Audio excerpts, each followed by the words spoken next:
In January 2018, a shocking case emerged from the quiet suburbs of Paris, California, that would grab national attention and raise serious questions about family dynamics and the nature of abuse. The Turpin family, seemingly ordinary from the outside, revealed a dark and disturbing reality. At the heart of this story were David and Louise Turpin, parents of 13 children, ages ranging from 2 to 29 years old. What transpired in their household can only be described as harrowing. On the morning of January 14, 2018, one of the Turpin children managed to escape the confines of their home. This courageous act of bravery would serve as the catalyst for uncovering the immense suffering endured by the siblings. With a smartphone in hand, the young girl dialed 911 to plead for help. When authorities arrived at the family home, they were met with an unimaginable scene. The conditions inside were shocking. Many of the children were found chained to their beds, malnourished, and living in filth. The house itself appeared dark and unwelcoming, raising further alarm about the environment in which these children had been raised. As law enforcement entered the home, they discovered that the children had been subjected to a severe lack of proper care and supervision. Many of them were physically small for their ages, a clear indication of malnutrition. The adults, most of whom could not function independently, were not only deprived of basic needs, but also isolated from the outside world. The home contained little in the way of furniture or personal belongings, underscoring the neglect that permeated their lives. Once rescued, the children were taken to local hospitals, where they received medical attention, food, and emotional support. Investigators began to piece together the family's history, revealing a pattern of control and manipulation. It became apparent that David and Louise had employed drastic measures to maintain authority over their children. They forced strict routines and imposed extreme punishments for perceived disobedience. Unbeknownst to them, their treatment could be classified as a form of abusive behavior, depriving the children of their rights and basic human needs. Further investigations exposed the Turpin family's hidden life. Neighbors described them as quiet and reclusive, noting they rarely saw the children playing outside.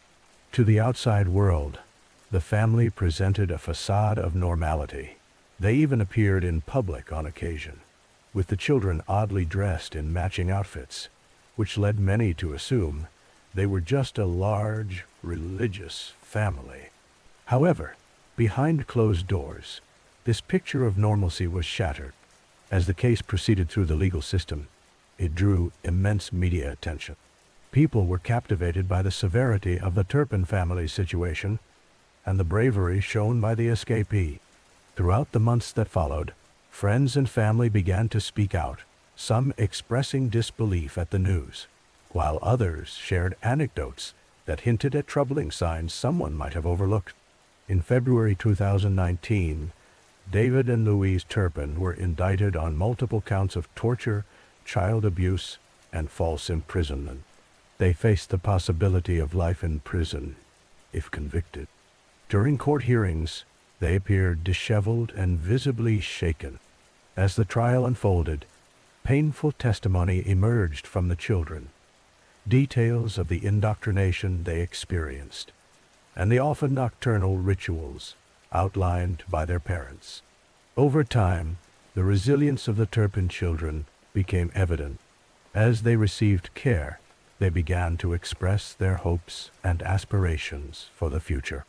Initially frightened and confused, they slowly started to regain a sense of normalcy, learning how to navigate the world outside their former confines. Facilities devoted to helping children escape from abusive situations worked tirelessly to ensure these young individuals received the therapy and education they required. The Turpin case shed light on the broader issues of domestic abuse, the failures of social services to intervene, and the complexities of psychological control in familial settings. It sparked discussions about how society could better identify and protect vulnerable children. Organizations and advocates rallied to emphasize the importance of vigilance and awareness when it comes to signs of abuse, urging community members to listen to children and empower them to speak out about their situations. In 2021, as the legal proceedings continued, there was a spotlight on the concept of resilience and the human spirit's capacity for recovery. While the Turpin parents faced significant sentencing, the focus had shifted towards healing and rebuilding the lives of their children. The siblings were slowly beginning to forge their identities, discovering personal interests, and forging connections in a world they were once cut off from. While the Turpin family case was tragic, it was also a testament to human strength. The resilience of the 13 siblings became an inspiring narrative about survival and hope in the face of overwhelming adversity. This case continues to resonate, serving as a poignant reminder of the importance of listening to children's voices. Advocacy for children's rights has gained momentum as organizations work to prevent abuse and promote safety in families across the nation. The story of the Turpin family, while deeply unsettling, can also inspire a commitment to vigilance and compassion within communities everywhere. In learning from such painful experiences, society may become better equipped to recognize threats and protect those who cannot safeguard themselves. This narrative reminds us of the critical elements of awareness, intervention, and healing. The journey of those young individuals, from captivity to newfound freedom, illustrates the power of courage, hope, and the relentless pursuit of a brighter future. In February of 2017, a quiet day in Delphi, Indiana, turned tragic when 2 teenage girls, Abigail Williams and Liberty German, disappeared while enjoying a day off from school. Friends and family reported them missing, leading to a massive search effort across the area. Tragically, just over a day after they went missing, their bodies were discovered in a wooded area, a shocking and heartbreaking turn of events that cast a pall over the community and captured national attention. Abigail and Liberty were vibrant young girls with bright futures ahead of them. Abigail, known for her spirited personality and infectious laughter, and Liberty, full of creativity and enthusiasm, were enjoying their time together, exploring the scenic trails of the Monon High Bridge. This location, part of a popular hiking trail, was a place where many locals gathered to enjoy nature. The idea of spending a day outdoors was not just a typical teenage adventure, but a cherished moment in their friendship. As the investigation unfolded, it became clear that this was not merely a tragic accident. Something far more sinister had occurred. The authorities worked relentlessly, combing through evidence and interviewing countless witnesses in hope of finding leads. Over the months, the case drew the attention of not just the local community, but eventually the entire nation. Social media played a significant role in keeping the public engaged and informed about the developments. Posts circulating on various platforms urged those with any information to come forward, emphasizing the urgency of solving the case. The investigation took many twists and turns. Detectives released audio clips of a male voice captured on Liberty's cell phone, saying, "Down the hill." This statement, chilling in its context, became a focal point for the community, and, indeed, for true crime enthusiasts across the country. It painted a picture of a calculated encounter between the girls and an unknown perpetrator, heightening both fear and fascination. The audio not only stirred the community in Delphi, but also became a rallying point for everyone who hoped to see justice served for Abigail and Liberty. As weeks turned into months, people everywhere began to rally around the cause. The hashtag #FindTheKiller became a common phrase on social media, with users sharing their theories and speculations. Podcasts and YouTube channels dedicated entire episodes to the case, dissecting every detail, every clue, and every possible angle. People began to wonder who this mystery man was, piecing together bits of information, as if trying to solve a puzzle. The case had become more than just a law enforcement issue. It had turned into a cultural phenomenon, sparking discussions in living rooms, schools, and online forums across the country.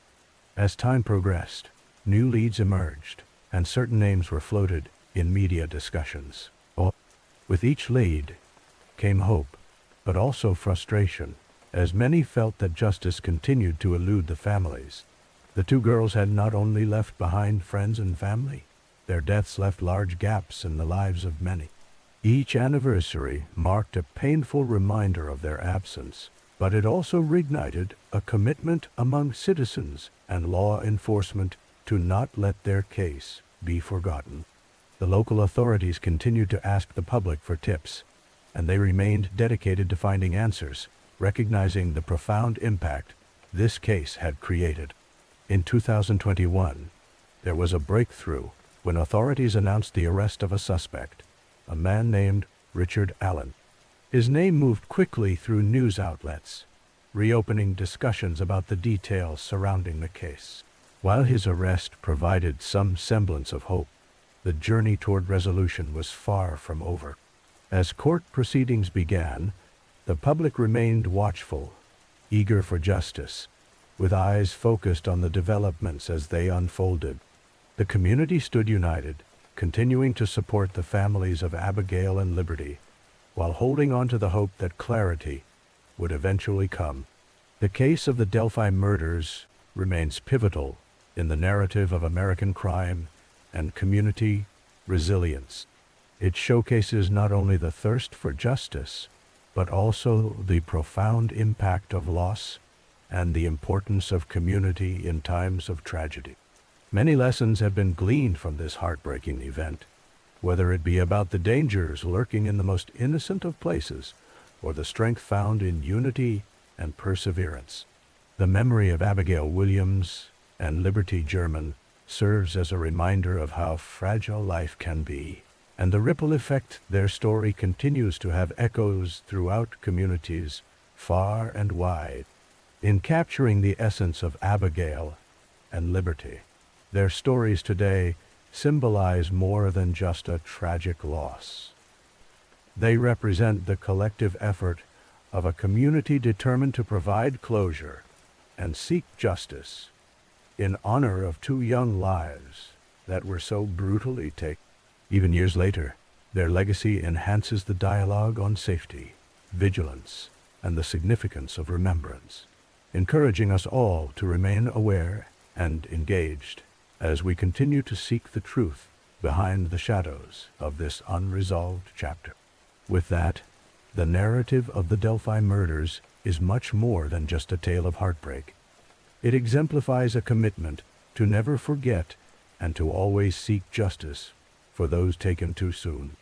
In August 2018, an event occurred that shocked not only a small community in Colorado, but the entire nation. This story centers around Chris Watts, a seemingly ordinary man whose actions led to a tragedy that left many grappling with disbelief and sorrow. The case unfolded like a dark thriller, revealing the complexities of human behavior and the depths of personal crisis. Chris Watts lived in Frederick, Colorado, with his pregnant wife, Shanann, and their two young daughters, Bella and Celeste. On August 13th, after Shanann returned from a business trip, she and Chris had a conversation that would become a focal point of investigations. On that fateful day, Shanann and the girls vanished without a trace. The initial assumption was that they had simply gone missing, raising concerns among friends and family. In the days that followed, Chris Watts made public pleas for their safe return, displaying an image of a distraught husband and father desperate for his loved ones to be found.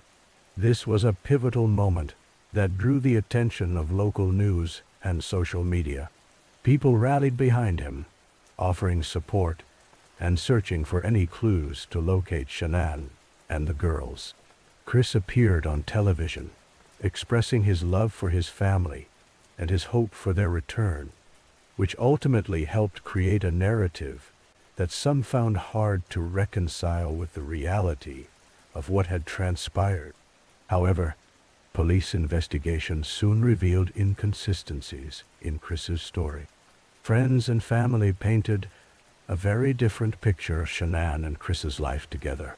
As investigators dug deeper, they found evidence that contradicted Chris's initial accounts. The complexities of their relationship were revealed, including financial troubles and emotional strain.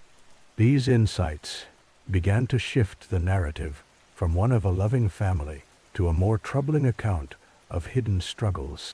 Days into the investigation, Chris Watts was arrested after confessing to the murders of his wife and children. The chilling details of his confession painted a grisly picture of a man who had escalated from a facade of normalcy to the unthinkable. He claimed that he had killed Shanann in a moment of rage and subsequently dealt with the aftermath, taking the children's lives as well. This shocking revelation sent ripples through the community, and many people wrestled with how someone could commit such acts against his own family. The revelations emerging from the case invoked discussions about the dynamics of family life, the effects of financial stress, and the often hidden struggles many face. While Chris Watts's actions were unforgivable, they also uncovered deeper societal issues, such as the pressures of parenting, marital discord, and the stigma surrounding mental health. The juxtaposition of his public persona against his heinous acts raised questions about the masks individuals wear to portray a certain image, often hiding deeper troubles. As the case gained national attention, it became evident that this story was not just about a crime, but about the wider implications of familial relationships and societal expectations. The Watts family murders became a case study in human behavior, prompting discussions about how well we truly know those closest to us and the dark secrets that can exist behind closed doors. The response from the public was immense, with many expressing outrage and sympathy for the victims. The media coverage of the case sparked further dialogue about domestic violence and the often overlooked signs that can lead to tragic outcomes. People began to reflect on the importance of communication within families and the role of community in supporting those who might be suffering in silence. The Watts family murders served as a stark reminder that beneath the surface of everyday life could lie unresolved conflicts and hidden despair. It compelled society to engage in conversations about mental health, the importance of reaching out for help, and recognizing the signs of distress in others. In the aftermath of the tragedy, memorials were created to honor Shanann, Bella, and Celeste's memories. Their loss resonated with many, underscoring the necessity of vigilance and compassion in our community. As people remembered the lives lost, it also became a call to action for better understanding and prevention of similar tragedies in the future. Ultimately, the Watts family's story is not just about a shocking crime. It is a lens through which we can examine the broader issues of family dynamics, mental health awareness, and the importance of open dialogue in our relationships. It prompts each of us to consider our own lives, to seek help when needed, and to watch for those who may be fighting battles hidden from the world. On February 14, 2018, a tragic event unfolded at Marjorie Stoneman Douglas High School in Parkland, Florida, that would leave a lasting mark on the community and the nation as a whole. On that fateful day, a former student entered the school, armed with an assault rifle, and in a matter of minutes, he took the lives of 17 individuals, including both students and staff. This incident not only devastated families and friends, but also thrust the issue of gun violence and the need for reform into the forefront of national conversation. The shooter was a 19-year-old who had been expelled from the school. He had a history of troubling behavior, which raised questions about the systems in place for identifying and monitoring individuals who pose a risk to public safety. In the aftermath of the tragedy, many residents of Parkland, and indeed citizens across the United States, began to question how this could have happened and what could be done to prevent such incidents in the future. In the wake of the shooting, students who survived the attack emerged as powerful voices in the movement for gun reform. They took to social media and traditional news channels, sharing their stories and urging lawmakers to take action. Their message was clear: change is necessary, and it must happen swiftly. The resilience and determination shown by these young individuals captured the attention of the nation, sparking discussions not only about gun control but also about mental health resources and school safety measures. One of the most significant outcomes of this event was the March for Our Lives movement, organized by students from Marjory Stoneman Douglas High School. The movement held rallies across the country, with hundreds of thousands of participants advocating for stricter gun laws. Their efforts were supported by various organizations, celebrities, and community leaders, all rallying behind the cause. The message resonated with many, as it spoke to the desire for safer schools and community. As the nation engaged in debates about potential reforms, issues such as universal background checks, restrictions on assault weapons, and increased funding for mental health services became focal points. Some argued for the implementation of more comprehensive gun safety laws, while others emphasized the need for improved security measures within schools. The discussions were often heated, revealing deep divisions in the perspectives of those involved. In addition to advocacy and protests, the events of Parkland also spurred legislative responses in some states. For example, several states advanced new gun laws aimed at increasing restrictions on firearm purchases. Florida itself enacted a law that raised the minimum age for purchasing firearms to 21 and introduced measures for the temporary removal of firearms from individuals deemed to pose a threat to themselves or others. While the Parkland shooting was a heartbreaking event, it also served as a catalyst for change, highlighting the importance of civic engagement and the power of youth activism. The students who experienced this tragedy firsthand chose to channel their grief and anger into action, mobilizing their peers and communities to join the fight for gun reform. Their courage in standing up to powerful interests and demanding accountability from lawmakers was inspiring and emphasized the role of young people in shaping the future. Yet, despite the momentum generated by these movements, the journey towards substantial legislative change remained complex and fraught with challenges. The influence of groups advocating for gun rights remained strong, and negotiations often reveal the difficulty of finding common ground among diverse viewpoints. Nonetheless, the conversation surrounding gun reform became more urgent, reflecting a collective desire to address the underlying issues contributing to such acts of violence. The emotional toll on the community and the nation was profound. The loss of life was not just a statistic. Every victim had a story, a family, and friends who mourned their absence. Vigils were held, stories were shared, and lives were honored, creating a shared sense of grief among those affected by the tragedy. The healing process for the community was long and needed support from various sectors, including mental health professionals and community organizations. As time passed, the Parkland shooting remained a poignant reminder of the challenges faced. Discussions around gun violence and reform persisted, fueled by the determination of those impacted by the tragedy. This event highlighted the critical need for ongoing dialogue, collaboration, and a commitment to address the factors that contribute to gun violence in America.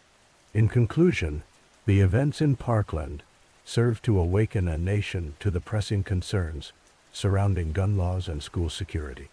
The voices of those affected continue to resonate, reminding everyone that a commitment to making meaningful changes is essential to prevent such tragedies from occurring again.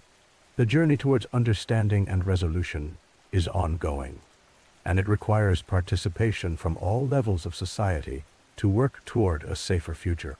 On March 15, 2019, a tragic event unfolded in Christchurch, New Zealand, that would leave an indelible mark on the nation and reverberate around the world. Renton Tarrant, an Australian national, carried out a devastating attack on 2 mosques, claiming the lives of 51 individuals and injuring many others. This act of violence was not just an isolated incident. It exposed deep-seated issues of racism, extremism, and the misinformation that can fuel such hatred. The 2 mosques targeted were Al-Noor Mosque and Linwood Islamic Center. These locations were filled with worshippers gathered for Friday prayers, a time of reflection and community for Muslims. The attack began at Al-Noor Mosque, where Tarrant, heavily armed, opened fire indiscriminately on those within. The chaos that ensued was unimaginable, with people fleeing or hiding to escape the hail of bullets. Soon afterward, he moved on to the Linwood Islamic Center, continuing his assault. The total number of victims, including men, women, and children, was stark, a solemn and tragic reminder of the fragility of life. What set this incident apart was Tarrant's decision to live stream the attack on social media, broadcasting horrific scenes that would shock viewers around the globe. This act of broadcasting violence unleashed a conversation about the role of social media in promoting extremism and the responsibilities of these platforms. In the aftermath, many questioned how such content could be allowed to spread so rapidly, calling for stricter regulations on online platforms to prevent similar occurrences in the future. In the wake of the attack, there was an outpouring of grief and solidarity from communities both in New Zealand and worldwide. Vigils were held, and people from various backgrounds came together to mourn those lost. The Prime Minister of New Zealand, Jacinda Ardern, emerged not only as a leader, but as a symbol of compassion and unity during this dark time. Her response, characterized by empathy and strength, resonated with many. She emphasized that New Zealand belonged to everyone, and that tolerance and understanding must be the guiding values in society. This tragedy also prompted discussions about the rise of extremist ideologies. It shed light on how individuals like Tarrant become radicalized and the influences that lead them down a path of violence. Media and researchers began to examine the Internet's role in facilitating these ideologies, highlighting the dangerous echo chambers that can form online. The attack served as a grim reminder of how misinformation, conspiratorial thinking, and online radicalization could manifest in real-world violence. Following the events, there was a worldwide response, with leaders and organizations condemning the act of violence. Many countries rallied to support the Muslim community in New Zealand and across the globe. This solidarity was crucial in combating the feelings of fear and isolation that followed the attack. Religious leaders from various faiths and communities came together, standing side by side in defiance of hate. This collective response aimed not only to honor the victims, but also to promote a vision of peace and inclusivity. The legal proceedings against Tarrant drew considerable attention, as did the broader implications of his actions. In August of 2020, he was sentenced to life imprisonment without the possibility of parole, marking a historic moment in New Zealand's history. This was the first time anyone had received such a sentence in the country, reflecting the severity with which the society viewed this egregious attack. Conversations surrounding mental health and the support systems for individuals at risk of radicalization gained momentum. Communities began to invest in programs aimed at fostering understanding among different cultural and religious groups. Educational initiatives aimed at promoting tolerance and combating racism became focal points in the aftermath, demonstrating a collective effort to ensure that such tragedies would not be repeated. Internationally, the attack had a ripple effect on how nations approached the discussion of hate crimes and terrorism. It brought to light the need for protective measures against extremist ideologies, and policymakers began to explore legislative changes that would reinforce community safety. The United Nations and other global entities took notice, drawing attention to the importance of unity in combating hatred and violence worldwide. Looking back on the events of that day, the significance lies not just in the tragedy itself, but in the response it sparked. It served as a catalyst for change, prompting dialogues about our shared humanity and the imperative to protect the dignity and rights of all individuals, regardless of their beliefs or backgrounds. The resilience of the community in Christchurch and the outpouring of support from around the world illustrated the power of togetherness in the face of adversity.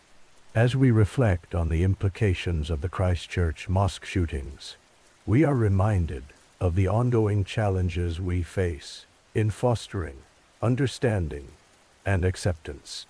The memories of those who lost their lives stand as a poignant call to action, urging us to confront hate with love, to replace ignorance with knowledge, and to build communities where everyone feels safe and valued. The legacy of this tragedy is not just sorrow, but the hope for a more inclusive and compassionate world, where such acts of violence can never happen again.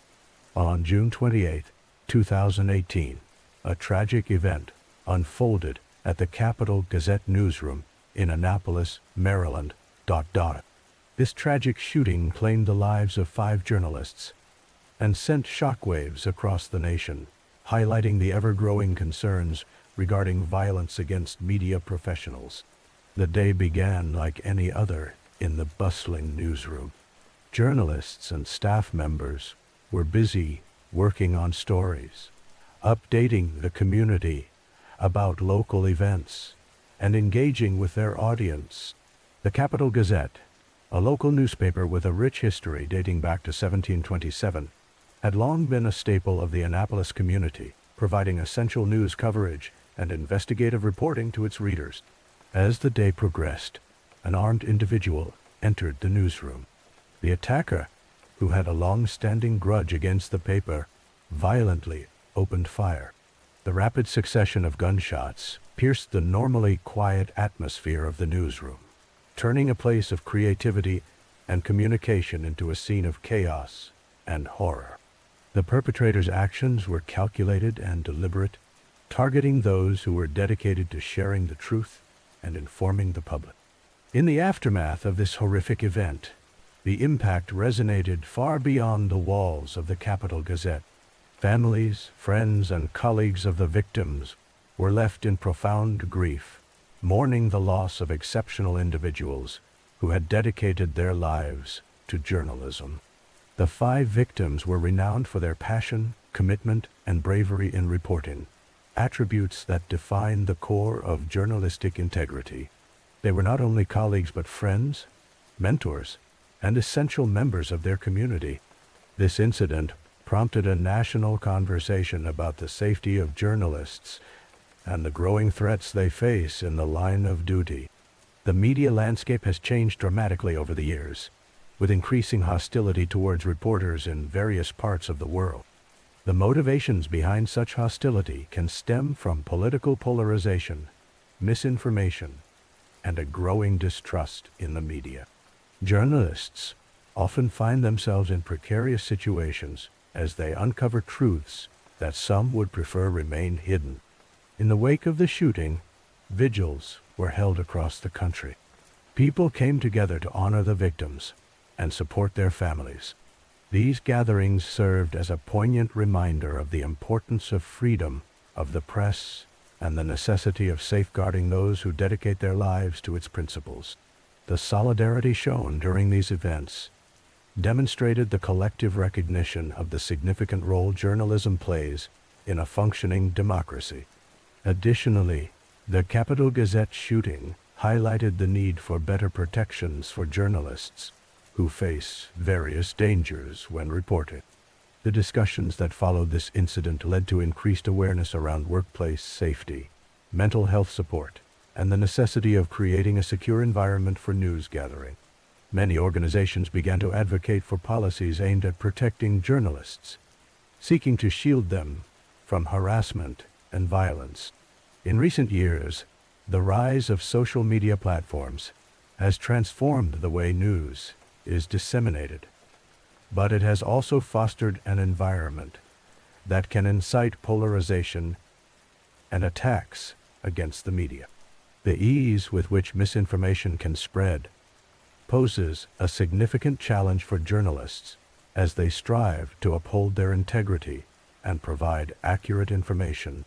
These shifts in the media landscape raise vital questions about how society values and protects the journalist who strive to inform the public, often at great personal risk. The Capitol Gazette shooting serves as a critical reminder that safeguarding freedom of the press requires collective action and vigilance.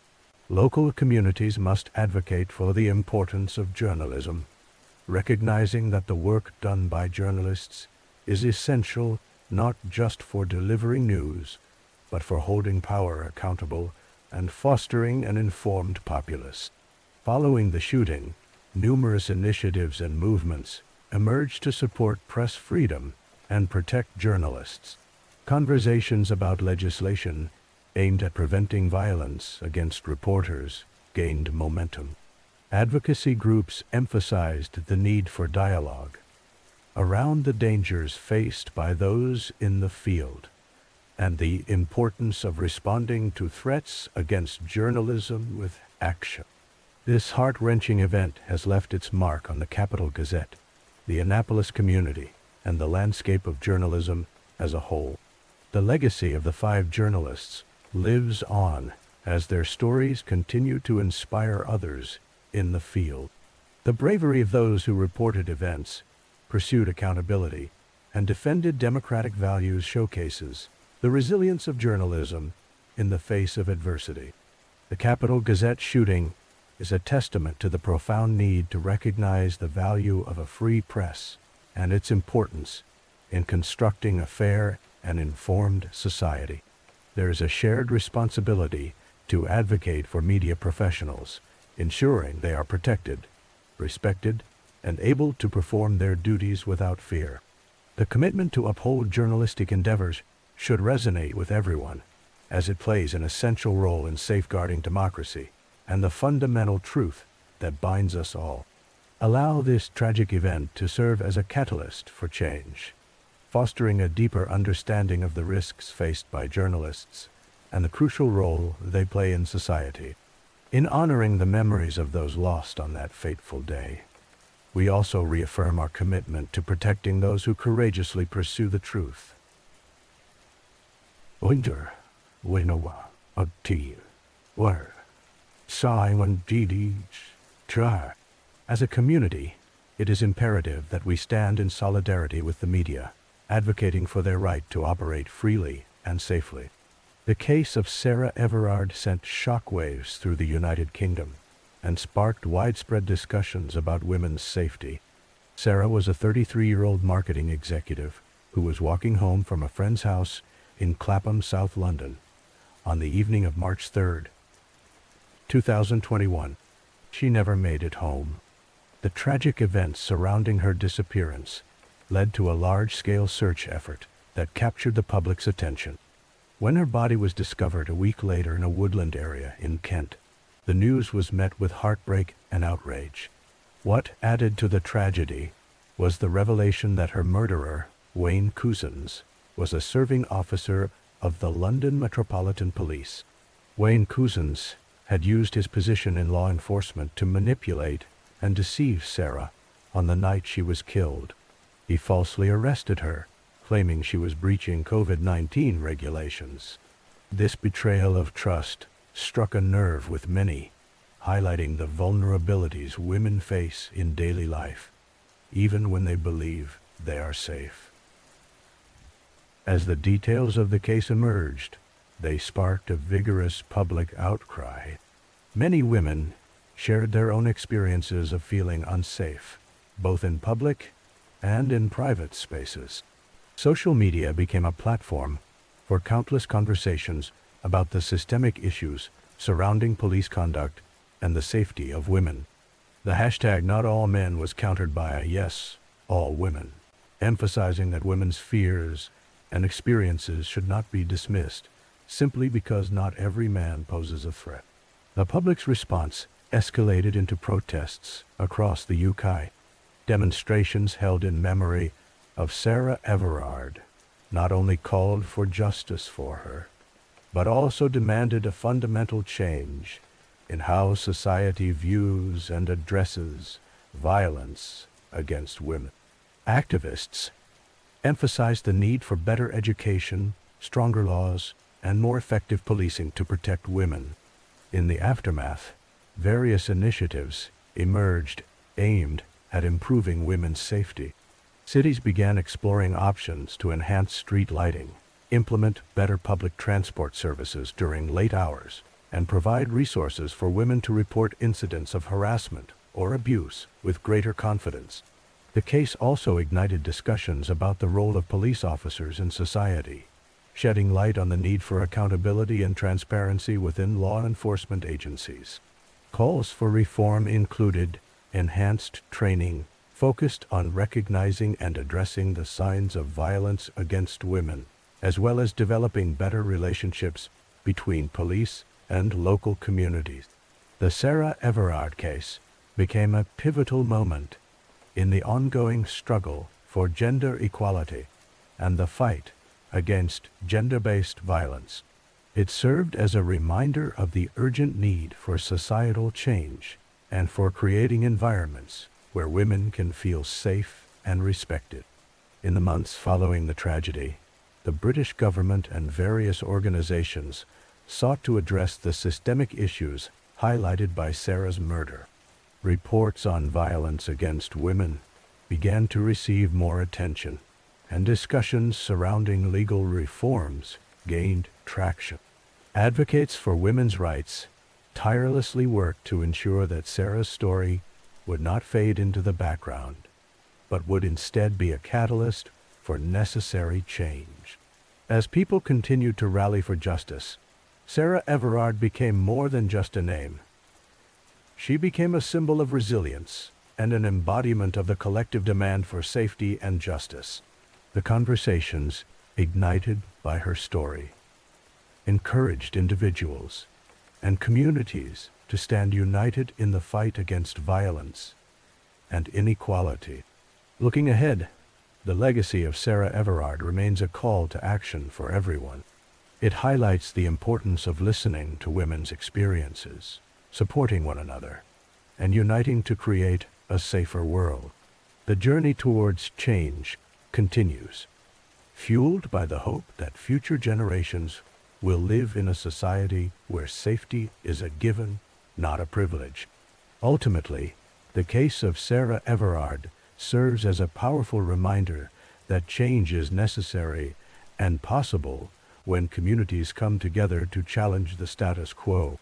The fight for a world free from fear and violence continues, illustrating that the voice of one can spark the voices of many. Sarah's story, though filled with tragedy, has become a platform for raising awareness and enacting change in the ongoing struggle for women's rights and safety. Samuel Little, an American man, has been labeled as one of the most prolific serial killers in the country's history. His connections to at least 93 victims over several decades have led to a chilling narrative that serves as a stark reminder of the darker aspects of humanity. Born on June 7, 1940, in Reynolds, Georgia, Little's early life wasn't marked by stability or happiness, setting a troubling tone for what was to come. As a young man, Little was exposed to a variety of criminal activities. He had multiple run-ins with the law, being arrested for offenses ranging from theft to assault. This pattern of behavior laid a foundation for a much more sinister path. He evolved from petty crimes into a dangerous predator, demonstrating a deeply troubling ability to shift his identity and blend into society seamlessly.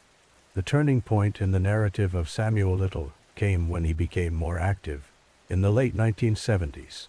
His initial crimes were often motivated by a lack of connection and an overwhelming desire for control. He was driven by a need to dominate, and that need expressed itself in an incomprehensible manner. His victims were primarily vulnerable women, many of whom were involved in drug abuse, sex work, or living on the fringes of society. This exploitation of vulnerable individuals highlights a grim reality in which some lives are viewed as disposable. Little's criminal acts were marked by brutality and an utter disregard for human life.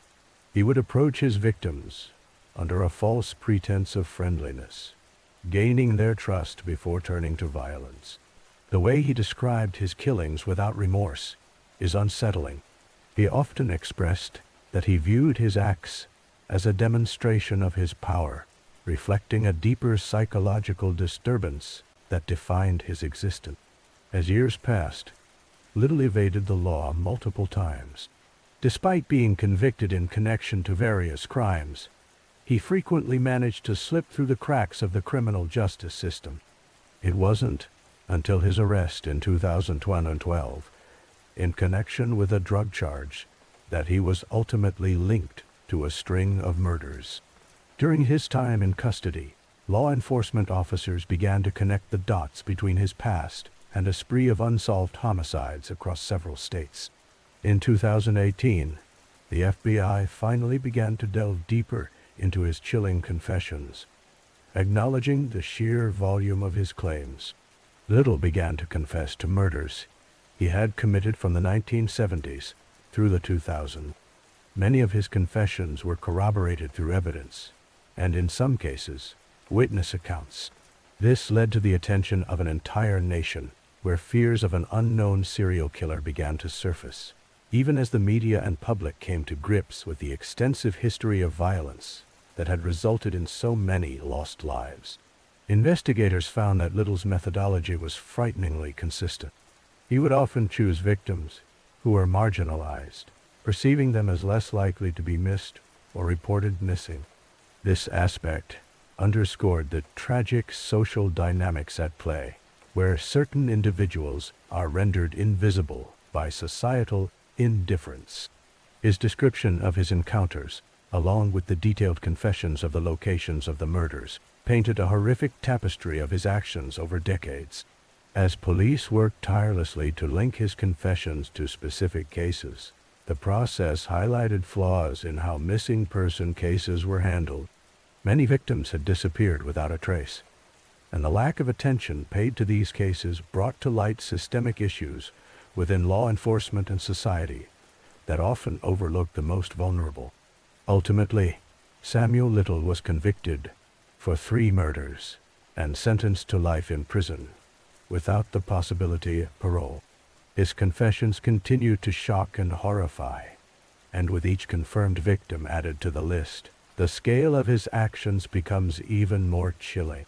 The legacy of his crimes resonates not only in the tragic loss of life, but in the collective awareness they generated about the need for systemic change in how society addresses violence against marginalized groups.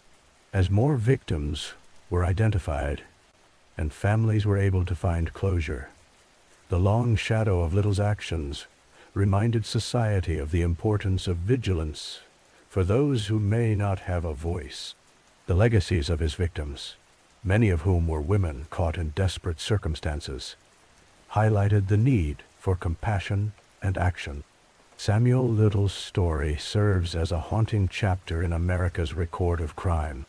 His recognition as one of the most prolific serial killers illustrates not just a criminal mind, but a societal failure to protect those most at risk. It is a chilling reminder that darkness can lurk where we least expect it, and compels us to confront uncomfortable truths about the world we live in. The tragic tale of Samuel Little will haunt the pages of criminal history, urging continual reflection on the lives affected by his heinous actions.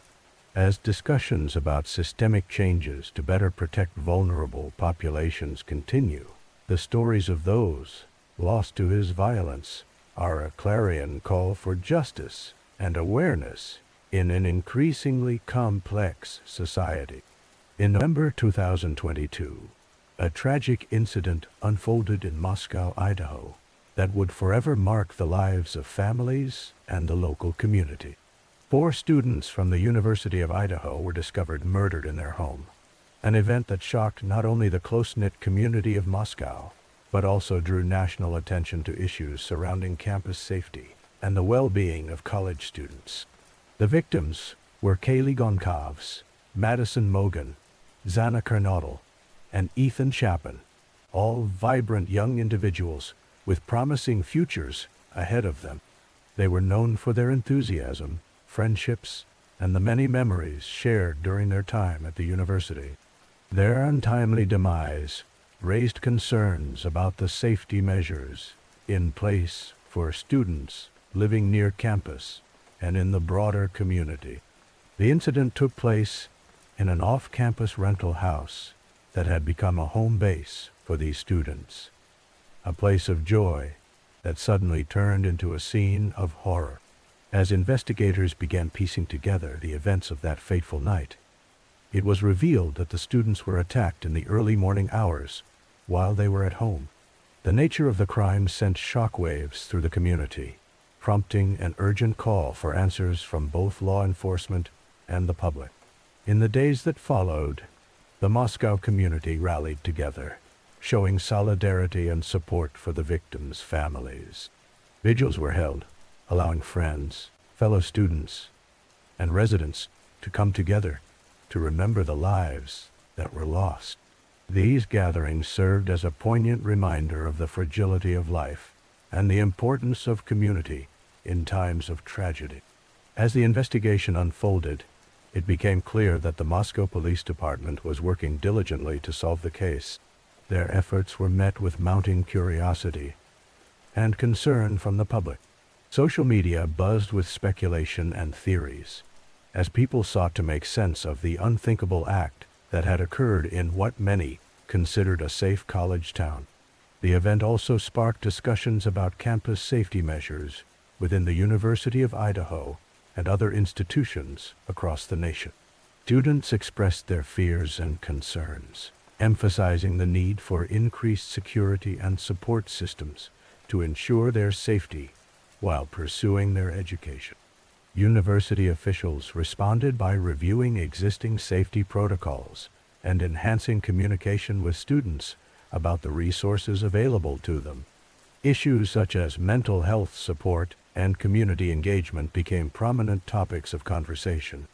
Many recognized that crime can impact individuals from all walks of life, and conversations about safety must extend beyond immediate actions taken by law enforcement. Creating an environment where students feel safe and supported is vital for their well-being and academic success. Moreover, the case garnered attention from national media, bringing forth conversations about violent crime, especially in college towns.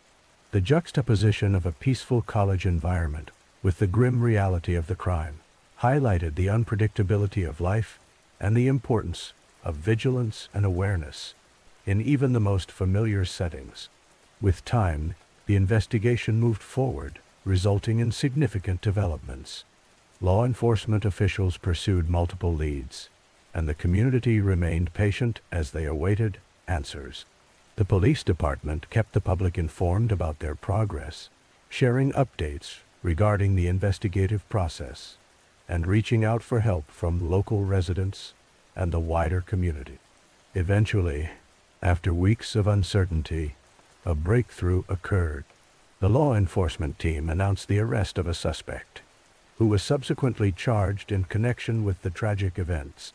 This development brought a sense of relief to many, but it also reignited discussions surrounding the aftermath of such incidents and the long-lasting impact on those who were directly or indirectly affected. In the wake of this tragedy, the stories of the four students continued to resonate throughout the community. Their legacies live on in the hearts of their families, friends, and classmates, with initiatives to honor their memory surfacing across the university. Scholarships, foundations, and remembrances became part of a collective effort to ensure that their lives served as a catalyst for positive change. The Moscow student murders of 2022 stand as a stark reminder of the importance of community, safety, and the ongoing conversation that surrounds the lives of students. As the healing process begins, the community remains united, striving to create a safer environment for students while remembering the four lives that were tragically cut short. The strength of those who remain lies in their resilience and their commitment to fostering a safe and supportive community for all. On May 24th, 2022, a tragic event unfolded at Robb Elementary School in Uvalde, Texas. In the early hours of that fateful day, a gunman entered the school building and unleashed an unimaginable act of violence. This incident led to the loss of 21 lives, including 19 young children and 2 teachers, making it one of the deadliest school shootings in American history. In the moments leading up to the chaos, students filled the hallways, classrooms buzzed with the sounds of laughter and learning, and educators focused on nurturing young minds. But in an instant, that routine was shattered. As the gunman entered, fear gripped the hearts of those present. Law enforcement would later reveal details about the response to the shooting, sparking a national conversation about safety in schools, mental health, and gun control. In the wake of the tragedy, the Uvalde community came together to grieve and support one another. Vigils were held and memorials sprang up, adorned with flowers, balloons, and heartfelt messages. Parents, siblings, grandparents, and friends of the victims shared their stories, representing a diverse tapestry of lives interrupted. Each story highlighted the potential lost and the dreams that would never come to fruition. The aftermath drew in families and advocates from across the country who called for change. Many emphasized the need for rigorous discussions around gun laws, the importance of mental health resources, and the necessity of creating safe educational environments. School shootings in the United States had become an all-too-frequent occurrence, and the Uvalde tragedy intensified demands for comprehensive reforms. During congressional hearings and community forums, a plethora of perspectives emerged. Some focused on the emotional toll of such tragedies, recounting the psychological impact on witnesses, families, and first responders. Others stressed the importance of access to mental health care for young people, acknowledging that many individuals suffer in silence and that resources often remain out of reach. Following the shooting, numerous organizations mobilized to support the Uvalde victims' families. Fundraisers were initiated, showing the power of community in times of crisis. People from different states and backgrounds opened their hearts, providing financial aid and emotional support to those most affected. Local businesses, nonprofit groups, and national foundations all rallied to help in whatever way they could. Within schools, the incident sparked a crucial dialogue about safety protocols and emergency preparedness. Educators and administrators discussed proactive measures to protect students and staff. Training sessions and drills became a part of the routine, with school districts often seeking advice from experts on how to create a safe environment in a world that sometimes feels unpredictable.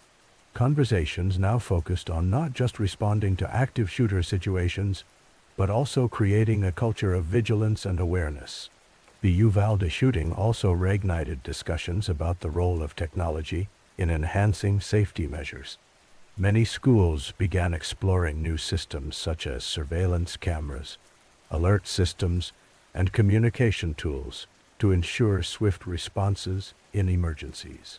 However, this approach raised questions about privacy and the potential for over-policing in educational settings, emphasizing the need for balance between security and civil liberty. Social media played an influential role post-tragedy, with platforms being both a source of connection and a battleground for discussions surrounding gun violence. Activists harnessed the reach of social media to amplify their messages, advocating for legislative changes and increasing awareness about the impact of gun violence on American youth. In addition to short-lived news cycles, cultural conversations emerged, spurred by the Uvalde shooting. Media outlets began publishing stories that humanized the victims, showcasing their aspirations and daily lives.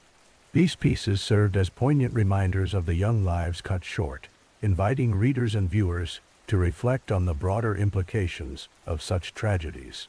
As time passed, communities across the nation continued to remember the victims of the Uvalde shooting. Events, acts of kindness, and educational initiatives emerged in their name. Schools began to emphasize character education and kindness, hoping to foster environments that prioritize empathy and understanding among students.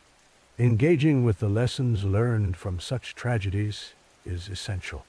As communities reflect on the implications of Uvalde, they remain determined to advocate for change while ensuring the memories of the children and educators lost are honored. The resilience of those affected reminds society that there is profound strength in community and that collectively, voices can create ripples of change. Each year, on anniversaries of such incidents, communities gather to remember and reflect. These gatherings serve not only as a remembrance of those lost, but also as a commitment to making schools safer places for future generations. Through collective action, advocacy, and compassion, there remains hope for a future where young minds can learn and thrive in peaceful environments, free from the shadows of violence.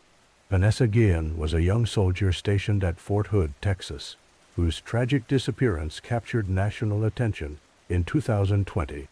Her story opened up significant conversations about the climate within the military, particularly regarding issues of sexual misconduct and the treatment of female service members.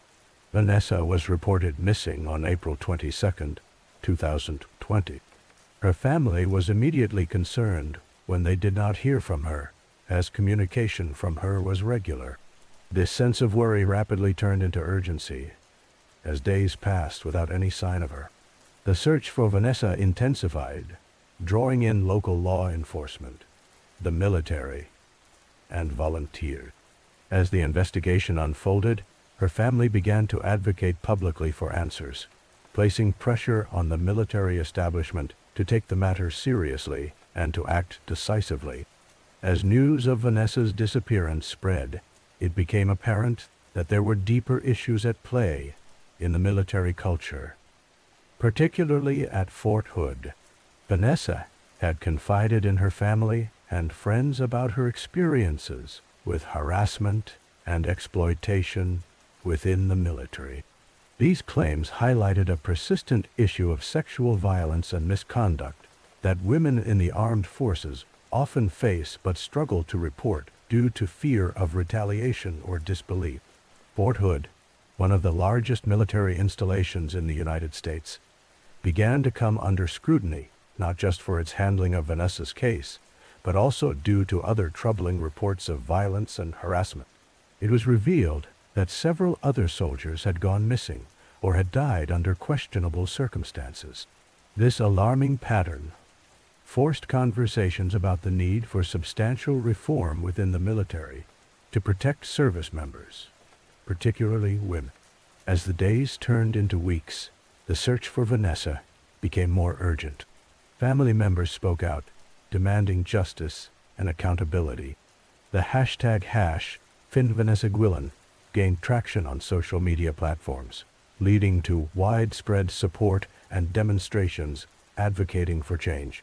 Families of soldiers and veterans joined these voices, emphasizing the need for a safer environment for everyone in the military. On June 30th, 2020, Vanessa's remains were tragically discovered near Fort Hood. The identification of her body shocked the nation and brought forth a wave of grief and outrage. The subsequent investigation revealed that she had been murdered by a fellow soldier, Aaron David Robinson, who ultimately took his own life when approached by law enforcement. The circumstances surrounding her death prompted a furor around military practices regarding reporting and handling allegations of sexual harassment.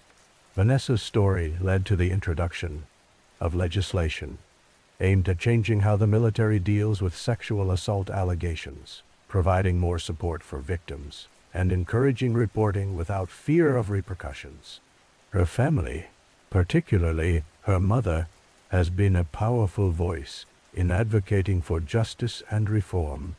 They have continued to push for systemic changes to ensure that future service members, especially women, would not have to face the same terror and invisibility that Vanessa did. Their advocacy extends beyond Vanessa's memory. They seek to honor her life by making sure no other family endures the same heartache. Numerous stories have surfaced about Vanessa's life, showcasing her determination, strength, and the dreams she held.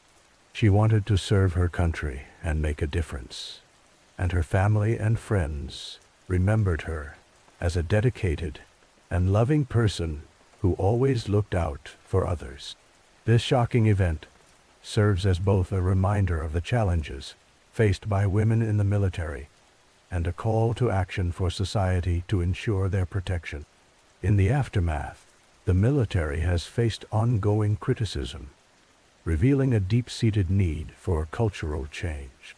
The tragic loss of Vanessa has highlighted that these issues are not just isolated incidents, but rather reflect a broader pattern that needs urgent attention. Continued advocacy, awareness, and pressure from the public and policymakers are essential to ensure accountability for those in positions of power and to safeguard the well-being of all service members. Vanessa's legacy continues to spark discussions about reform and accountability within military structures. Her disappearance and the subsequent investigation have ignited a movement to ensure that all soldiers, regardless of gender, feel safe and supported in their roles. Through heightened awareness, advocacy, and legislative changes, many hope to create a brighter future for those who serve, ensuring that Vanessa Guillen's story remains a catalyst for change and a source of hope for many. The events surrounding the death of George Floyd on May 25, 2020, are a significant chapter in American history, resonating deeply with issues of justice, equality, and the ongoing struggle against systemic racism. George Floyd was a 46-year-old black man who lost his life after being arrested by police officers in Minneapolis, Minnesota. The circumstances of his death were caught on video, revealing a disturbing scene where an officer knelt on Floyd's neck for over 9 minutes. This graphic imagery of Floyd gasping for breath while pleading for his life captured the attention of the nation and the world. In the days following George Floyd's murder, protests erupted not only across the United States, but internationally, reflecting a collective call for change and accountability in policing practices. Demonstrators filled the streets, chanting slogans and holding signs demanding justice for Floyd and for all victims of police violence. These gatherings became a powerful symbol of a larger movement, emphasizing the need to address systemic issues within law enforcement and society as a whole. The protests brought together individuals from diverse backgrounds, crossing different demographics and uniting in a common cause. People of all races and ages joined forces to amplify the message that Black Lives Matter, contesting long-standing injustices that have often gone unchallenged. Communities organized marches, vigils, and discussions, fostering dialogue about race relations, police reform, and community safety. George Floyd's death also reignited conversations about the role of law enforcement in society. Many began to scrutinize a system that they perceived as disproportionately targeting marginalized communities. Activists and advocates argued for significant policy changes, such as banning chokeholds, implementing stricter use of force policies, and increasing transparency and accountability measures within police departments. The slogan, "Defund the Police," emerged from these discussions, prompting debates about reallocating resources toward community-based initiatives that could better address social issues. The trial of Derek Chauvin, the officer who knelt on Floyd's neck, became a focal point in the quest for justice. In April 2021, Chauvin was found guilty of second-degree unintentional murder, third-degree murder, and second-degree manslaughter. This verdict was seen by many as a pivotal moment, a sign that accountability for police officers could be possible. However, it also sparked discussions about the broader implications of the case and what it meant for the fight against systemic racism. In the aftermath of the protests and Chauvin's conviction, several U.S. cities began to implement changes within their police departments. Some mayors and city councils took steps to reform policing practices, while others considered the possibility of reallocating police funding toward community services, mental health resources, and social support systems. The conversation around these changes was not just about policing. It was intertwined with larger societal reflections on justice, equality, and community welfare. The impact of George Floyd's death also reached various institutions, including corporations, educational establishments, and even sports organizations. Many took this as an opportunity to reevaluate their policies and practices regarding diversity, equity, and inclusion. This unprecedented wave of action ultimately underscored the growing demand for systemic change, challenging individuals and organizations to not only acknowledge past wrongs, but also actively work toward a more equitable future. Outside the United States, the spark ignited by Floyd's death traveled far and wide, inspiring protests and movements across the globe. Solidarity gatherings were organized in major cities around the world, where people echoed the sentiment that systemic racism and police brutality are not just American issues, but global ones. Each raised fist and chant for justice resonated with the belief that change must occur not only within national borders, but also across the continents. As discussions about race and justice continue to evolve, the legacy of George Floyd remains a poignant reminder of the pivotal moment when a call for equality echoed worldwide. Individuals from every corner of society are encouraged to engage in conversations about racism, to educate themselves and others, and to take action in their communities. The movement sparked by Floyd's death reflects a commitment to uncovering the layers of inequality that exist, with a vision for a future where justice and equity are not merely ideals but lived reality. In examining the broader implications of George Floyd's death, we uncover a persistent dialogue about the complex relationship between law enforcement and the communities they serve. It is essential to critically analyze and challenge existing structures while fostering environments where safety, respect, and dignity are paramount for all. This ongoing journey is one that requires dedication from everyone, emphasizing that the fight for justice extends beyond any single event or moment. In honoring George Floyd's memory, it is vital to promote understanding, compassion, and solidarity. The hope is that this collective effort will lead to lasting change, addressing not only the immediate issues at hand, but also the deeper societal challenges of inequality and injustice. Through education, awareness, and active participation, future generations may honor this legacy by striving for a world where everyone is treated with fairness, respect, and humanity, regardless of their race or background. In October 2018, a story emerged from Barron, Wisconsin, that captivated the nation and shed light on the resilience of the human spirit. This story centers on a 13-year-old girl named Jayme Kloss, whose life took a tragic turn on a seemingly ordinary night. On October 15, 2018, Jayme's life was irrevocably changed when she was awakened in her family home by the sound of a commotion. It was then that her world transformed into a nightmare. Her parents, James and Denise Kloss, were brutally murdered in their home, a shocking crime that would leave the entire community in disbelief and sorrow. Amid the chaos, Jayme was taken by a stranger, a man named Jake Patterson, who had been lurking in the shadows, planning his sinister act. Jake Patterson had spent weeks observing Jayme's home and had formulated a disturbing plan. He was looking for a young girl to abduct, and to him, Jayme was the perfect target. After committing the unspeakable act against her parents, he took Jayme from the only place she had ever called home and transported her to a remote cabin in the woods. For 88 days, Jayme endured a harrowing experience of captivity. In an isolated environment, far from the reach of rescue or help, she was faced with a reality no child should have to endure.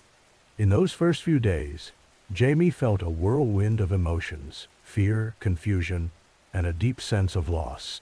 She found herself in a small, dark room, where she was told to keep quiet and obey. It was a master class in survival, where every moment was a mixture of terror and the instinctive human drive to overcome. Despite the fear, Jayme's spirit remained unbroken. Her resilience grew within her, fueled by the memories of her loving parents and the life that had been stolen from her. Jayme's days in captivity were marked by both darkness and the flicker of hope. It would have been easy to succumb to despair, but she held on to a burning desire for freedom. Although given minimal food and restricted movement, Jayme never lost sight of the possibility of escape. Each day, she monitored her captor's routines, careful to memorize every detail. She learned how to navigate her terrifying new world, staying strong against the psychological toll of her situation. While Jayme lived in confinement, the search for her and the investigation into her parents' deaths captivated the nation. Friends, family, and law enforcement tirelessly pursued leads, hoping to bring answers to a community gripped by grief. Flyers adorned with Jayme's face flooded the area, with messages of hope and calls for information. The public's outrage and concern were palpable, demonstrating the collective heartache for a young girl who had vanished under such tragic circumstances. On January 10, 2019, after enduring 88 harrowing days in captivity, the moment arrived when Jayme seized her opportunity for freedom. It was a day like any other in the secluded cabin. After briefly being left alone by her captor, the everyday silence transformed into a moment of intense clarity. Jayme gathered every ounce of courage and stealth she could muster and made a bold move toward the door. The instinct to survive surged within her. She broke free of her constraints and fled into the cold, wintry landscape, where she was met with the overwhelming natural world outside of her confinement. Every footfall in the snow, echoed the cries for help that she had buried deep within her. Jayme ran through the woods, desperate to find safety, her heart racing with both fear and elation. After navigating through the wilderness, she stumbled upon a nearby home and knocked on the door, where she would finally find the help she had longed for. The homeowner, greeting her with disbelief and concern, immediately recognized the gravity of the situation and reached out to law enforcement. In that moment, Jayme's ordeal came to an end, and the expression of relief on her face told a story of survival that would resonate with many. In the wake of her miraculous escape, the entire country breathed a collective sigh of relief. Jayme's courage and determination became a symbol of hope. The authorities acted quickly to apprehend Jake Patterson, who was charged with multiple offenses, including 2 counts of first-degree intentional homicide, 1 count of kidnapping, and more.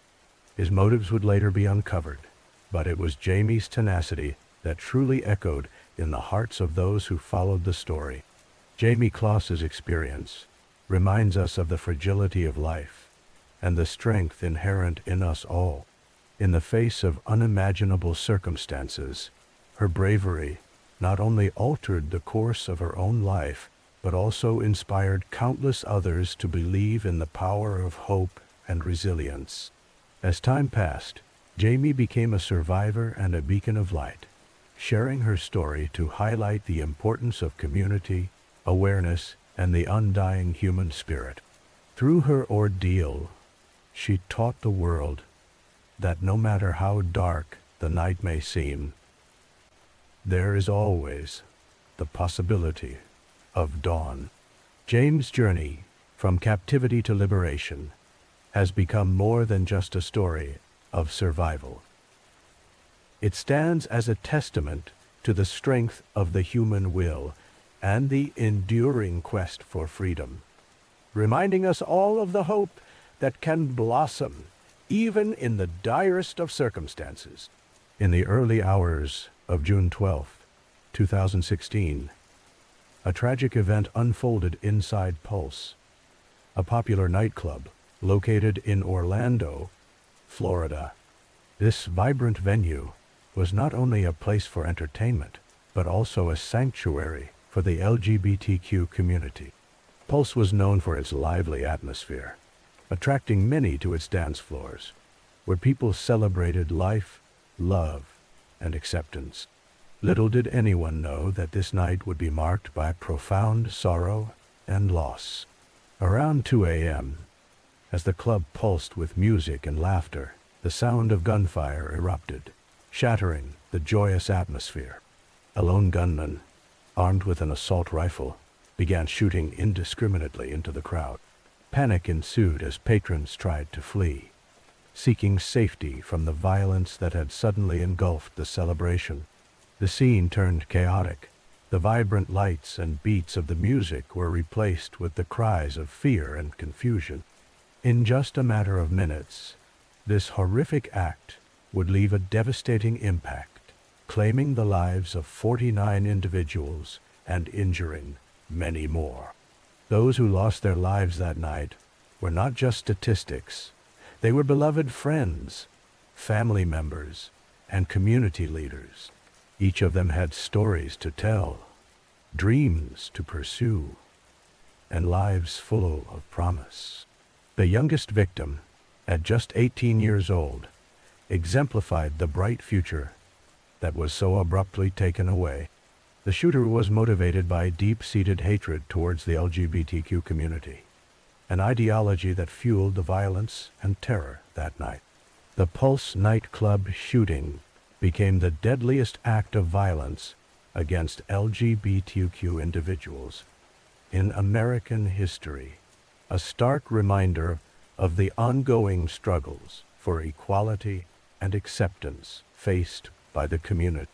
In the days that followed, the world witnessed an outpouring of grief and solidarity.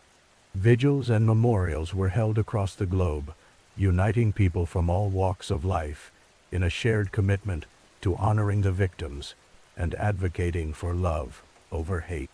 The phrase, "We are Orlando," resonated in the hearts of many, symbolizing a collective stand against bigotry and violence. The aftermath of the tragedy sparked conversations about gun control, hate crimes, and the need for greater protections for marginalized communities. Advocacy groups and allies came together, pressing for changes that would help prevent such acts of violence from recurring. The fight for equal rights and protections required a renewed vigor, fueled by the memories of those who lost their lives that fateful night. In the following months, the community began to heal, coming together to support one another. Support groups and organizations provided resources for those affected by the tragedy. The resilience of the LGBTQ community shone brightly as they continued to celebrate their identities, showcasing strength and unity in the face of adversity. The Pulse shooting also reignited discussions about the language used in media and politics surrounding LGBTQ issues. Many advocates called for sensitivity and understanding, emphasizing the importance of recognizing and respecting the identities of individuals. There was a push for a broader understanding of the complexities of identity, sexuality, and the very real threats that many face simply for being who they are. As time passed, the legacy of the Pulse victims became a rallying point for the LGBTQ movement. Their names and stories were spoken and remembered, amplifying the message that love will always triumph over hate. Some families of the victims chose to speak out, sharing their loved ones' stories, ensuring that they would not be forgotten. Their bravery became a testament to the power of love and remembrance. In June 2017, the first anniversary of the tragedy brought about memorial events that spanned the nation, with people honoring the fallen and advocating for change. The message was clear. While the wounds from that night may be deep, the love and support within the community would continue to shine brightly. The importance of standing together against hate became even more pronounced. Today, the Pulse nightclub shooting serves as a somber reminder of the ongoing battle against intolerance and violence. It highlights the need for vigilance, compassion, and education to address the roots of hatred and fear. Each year, the anniversary of the tragedy prompts a reflection on how far society has come and how far there is still to go in terms of equality and acceptance. As we honor and remember the lives lost at Pulse, we also recognize the countless individuals whose lives continue to be affected by acts of violence and discrimination. The fight for justice, love, and acceptance persists, fueled by the memories of those who were lost, but will never be forgotten. Their legacy lives on in the hearts of many, inspiring a continued commitment to creating a world where everyone can dance freely, love openly, and be who they are without fear. On May 22, 2017, the city of Manchester, England, became the tragic setting of a horrific event that would leave an indelible mark on the community and the world. An arena known for hosting a wide range of events and concerts turned into a scene of unimaginable chaos when a bomb exploded just outside the venue. This catastrophe occurred at the end of a concert by the popular singer Ariana Grande, a performance attended by thousands, including many young fans and their families. The attack happened shortly after the concert concluded, as concertgoers began to leave the arena. In a matter of seconds, a device was detonated in the crowded foyer. The explosion sent shockwaves through the crowd, resulting in panic and confusion. Many people were caught off guard, unaware that they were in the midst of a horrific act aimed at instilling fear and terror. The aftermath left a scene of devastation, with those nearby fleeing in all directions, desperate to escape the chaos that had suddenly erupted. The impact was devastating. 22 lives were tragically lost that evening, among them children and teenagers who had come to experience a memorable night filled with music and joy. The youngest victim, Safi Russos, was just 8 years old, a vivid reminder of the innocence that was shattered in an instant. Many others sustained serious injuries, both physical and emotional, and the ripple effects of this tragedy extended far beyond the immediate area, affecting families, friends, and the community at large. In the days following the bombing, the city of Manchester showed remarkable resilience and unity. Vigils were held to honor the victims, where characters joined together to share their grief and support one another. Flowers, candles, and heartfelt messages were laid at various sites across the city, turning into symbols of hope and solidarity. The phrase, "Manchester Strong," emerged, reflecting the determination of the people to not let fear define them. In the context of a concert, a space meant to bring joy and gather people together, this act of violence stood out starkly. The arena, which had previously offered a platform for creativity and expression, was transformed into a site of mourning. The world responded with offers of support and condolences, and the global community rallied around Manchester, standing together against the act of terrorism that sought to divide. The investigation that followed was extensive. Authorities worked diligently to gather evidence, aiming to understand the motives behind this horrific act. The perpetrator was identified as Salman Abedi, who had been radicalized and carried out the attack as part of a broader agenda of terror. As the investigation progressed, it became clear that this tragedy was a reminder of the vulnerabilities faced by societies and the ever-present threat of extremist ideologies. Security at public events around the world was promptly scrutinized and reinforced. Venues started implementing stricter protocols to ensure safety, and awareness campaigns were launched to educate concertgoers and the public on how to respond in emergency scenarios. This shift highlighted the importance of preparedness, emphasizing the need for vigilance while also enjoying the freedom of gathering for entertainment. In light of the tragedy, many artists, including Ariana Grande herself, showed tremendous courage and compassion. Following the devastating incident, she organized and performed at a benefit concert titled One Love Manchester, which brought together various artists to raise money for the victims and their families. The event not only served as a fundraiser, but also became a powerful statement of love and support, showcasing how music can unite people and counter the darkness that seeks to disrupt society. The Manchester Arena bombing sparked widespread conversations about the impact of extremist ideologies and the need for collective action against hate. It brought communities together, highlighting the importance of empathy, understanding, and the need to support one another through times of crisis.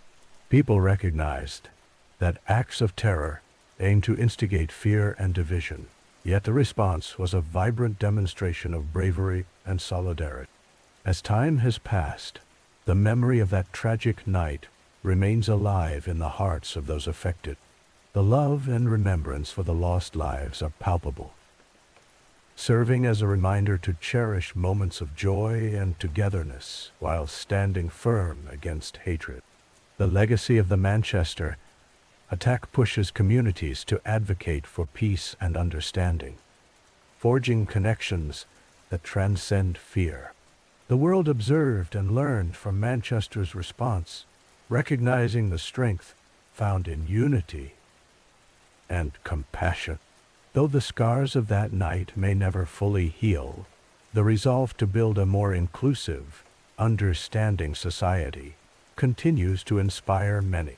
From the echoes of grief, a commitment to combat hate and promote love has emerged, turning tragedy into a catalyst for positive change and awareness on a global scale. In 2021, the case of Gabby Petito drew national attention and sparked important conversations about domestic violence and safety. Gabby, a young travel blogger, was known for her vibrant social media presence, where she shared her love of adventure and exploration. Alongside her fiancé, Brian Laundrie, she embarked on a cross-country trip through various national parks, documenting their experiences online. The couple's journey was filled with picturesque landscapes and moments of joy, making their posts seem like a dream adventure. However, behind the facade of travel bliss, a darker narrative unfolded. As they traveled from state to state, reports began to emerge of troubling encounters between the couple. These incidents raised red flags and hinted at underlying tensions that were not visible on social media. Friends and family members noticed a shift in Gabby's demeanor. They sensed something was off. Gabby's disappearance in September 2021 sent shockwaves through the community and beyond. As her family reported her missing, a search ensued, capturing widespread media attention. The urgency of the situation was palpable, as people from all walks of life became invested in finding her. Efforts gained momentum, with locals, search teams, and law enforcement joining forces to search vast areas of wilderness where the couple had traveled.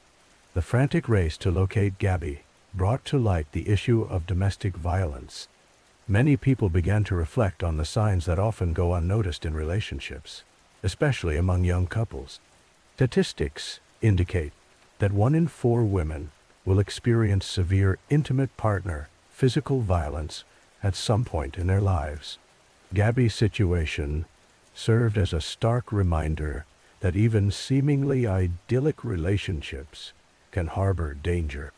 As the search progressed, disturbing details regarding Gabby and Brian's relationship began to surface. A police stop captured on body camera footage revealed an incident where the couple was pulled over after a report of a domestic disturbance. Gabby appeared distraught and expressed feelings of anxiety, while Brian remained composed. This moment highlighted the complexities of domestic relationships, where the victim may often feel trapped and the situation can spiral out of control. The search for Gabby ended tragically when her remains were discovered in a remote area of Wyoming. This heartbreaking conclusion to her story raised further awareness about the prevalence of domestic violence and mental health issues surrounding it. With her loss felt deeply by many, conversations began to flourish about recognizing warning signs in relationships, the importance of supporting victims, and ensuring safety for everyone. Following Gabby's tragic death, the case continued to evolve as investigations unfolded. Brian Laundrie, who had returned home without Gabby, became a person of interest. The public became obsessed with piecing together the timeline of events leading up to Gabby's disappearance. Social media played a pivotal role in these discussions, as communities online rallied for justice and shared messages about the realities of domestic abuse. The aftermath of the case prompted reflection on how society responds to such issues. Many advocates began to push for changes in how domestic violence cases are handled, emphasizing the need for immediate action and stronger support systems for victims. The impact of Gabby's story resonated globally, encouraging individuals to speak out and share their experiences. In the wake of this tragedy, various organizations dedicated to preventing domestic violence and providing resources for victims emerged as vital players in the ongoing conversation. Quality education and awareness campaigns became pivotal in helping people recognize unhealthy dynamics in relationships, encouraging open discussions about consent, and ensuring victims know where to find help. The Gabby Petito case, while heart-wrenching, sparked a movement of awareness and advocacy. People began to understand how crucial it is to take such matters seriously, to listen to those who reach out for help, and to promote a culture of respect and safety. Social media served as a powerful platform for victims to share their stories, reaching others who might be suffering in silence and offering a sense of solidarity. As we remember Gabby Petito, her vibrant spirit and adventurous nature continue to inspire others. Her case has transformed into a rallying point for meaningful dialogue around domestic violence, emphasizing that it is essential to recognize the signs, support one another, and strive for a safer world. The legacy of Gabby's life encourages us all to be vigilant, compassionate, and proactive in addressing these critical issues in society. Through awareness, education, and support, we can work towards creating a future where everyone feels safe and valued in their relationships. On October 27, 2018, a tragic event unfolded at the Tree of Life Synagogue in Pittsburgh, Pennsylvania. This act of violence became the deadliest attack on the Jewish community in the history of the United States. As the morning sun rose, congregants gathered for a service that included worship, prayer, and community, a sanctuary where faith and togetherness flourished. However, the sense of security was shattered by an act of unfathomable hatred. The individual responsible for this act entered the synagogue armed and prepared to inflict harm. Tensions escalated quickly as fear and confusion spread throughout the building. 11 lives were lost that day, each taken from families, friends, and a community that cherished them. Among those murdered were cherished members of the congregation, fathers, mothers, and grandparents, each with their own stories and connections to the vibrant life of the Jewish community in Pittsburgh. In the aftermath of the shooting, a profound grief hung over the city as well as the entire nation. Vigils were held, not only to honor those who died, but to show solidarity against hatred and violence. People from various backgrounds came together to express their sorrow, offering support to the affected families, and reinforcing the notion that such hatred has no place in society. These gatherings illuminated the resilience found in unity, as individuals of all faiths and backgrounds stood shoulder to shoulder that love and compassion must triumph over hatred. The response from local and national leaders reinforced the commitment to standing against anti-Semitism and violence. Statements of solidarity poured in from around the country, emphasizing the idea that places of worship should be sanctuaries of peace where individuals can gather without fear. Many used this tragic event as a catalyst to address broader issues of tolerance, understanding, and the fight against hatred in all its forms. Educational initiatives emerged, aiming to foster dialogue and empathy among diverse communities, highlighting the importance of learning from the past to prevent such occurrences in the future. This shooting was not merely an assault on a place of worship. It was an affront to the values of freedom and acceptance that many hold dear. The Jewish community, like many others, has faced a long history of persecution, and this incident served as a stark reminder of the ongoing struggle against anti-Semitism. As the details of the shooter's motives and actions surfaced, it became clear that larger societal issues were at play, prompting discussions about the rise of hate groups and the proliferation of extremist ideologies in the modern world. In the weeks and months that followed, the community began to heal, but the scars of that day remained. Conversations emerged about safety within places of worship, leading many synagogues to enhance security measures while striving to maintain a welcoming atmosphere. The balance between vigilance and openness became a focal point for many spiritual leaders and community members, emphasizing that faith should not be overshadowed by fear. On a broader scale, this incident ignited national debates about gun control, mental health, and the responsibility of individuals and society to confront and change the narratives that perpetuate violence. Activists and organizations work diligently to advocate for policies that would prevent such tragedies from occurring again, emphasizing the collective duty to protect all individuals and community. In addition to advocacy, countless expressions of love emerged following the tragedy. People created art, music, and writings to honor the memory of those lost, serving as poignant reminders of their lives and the importance of community.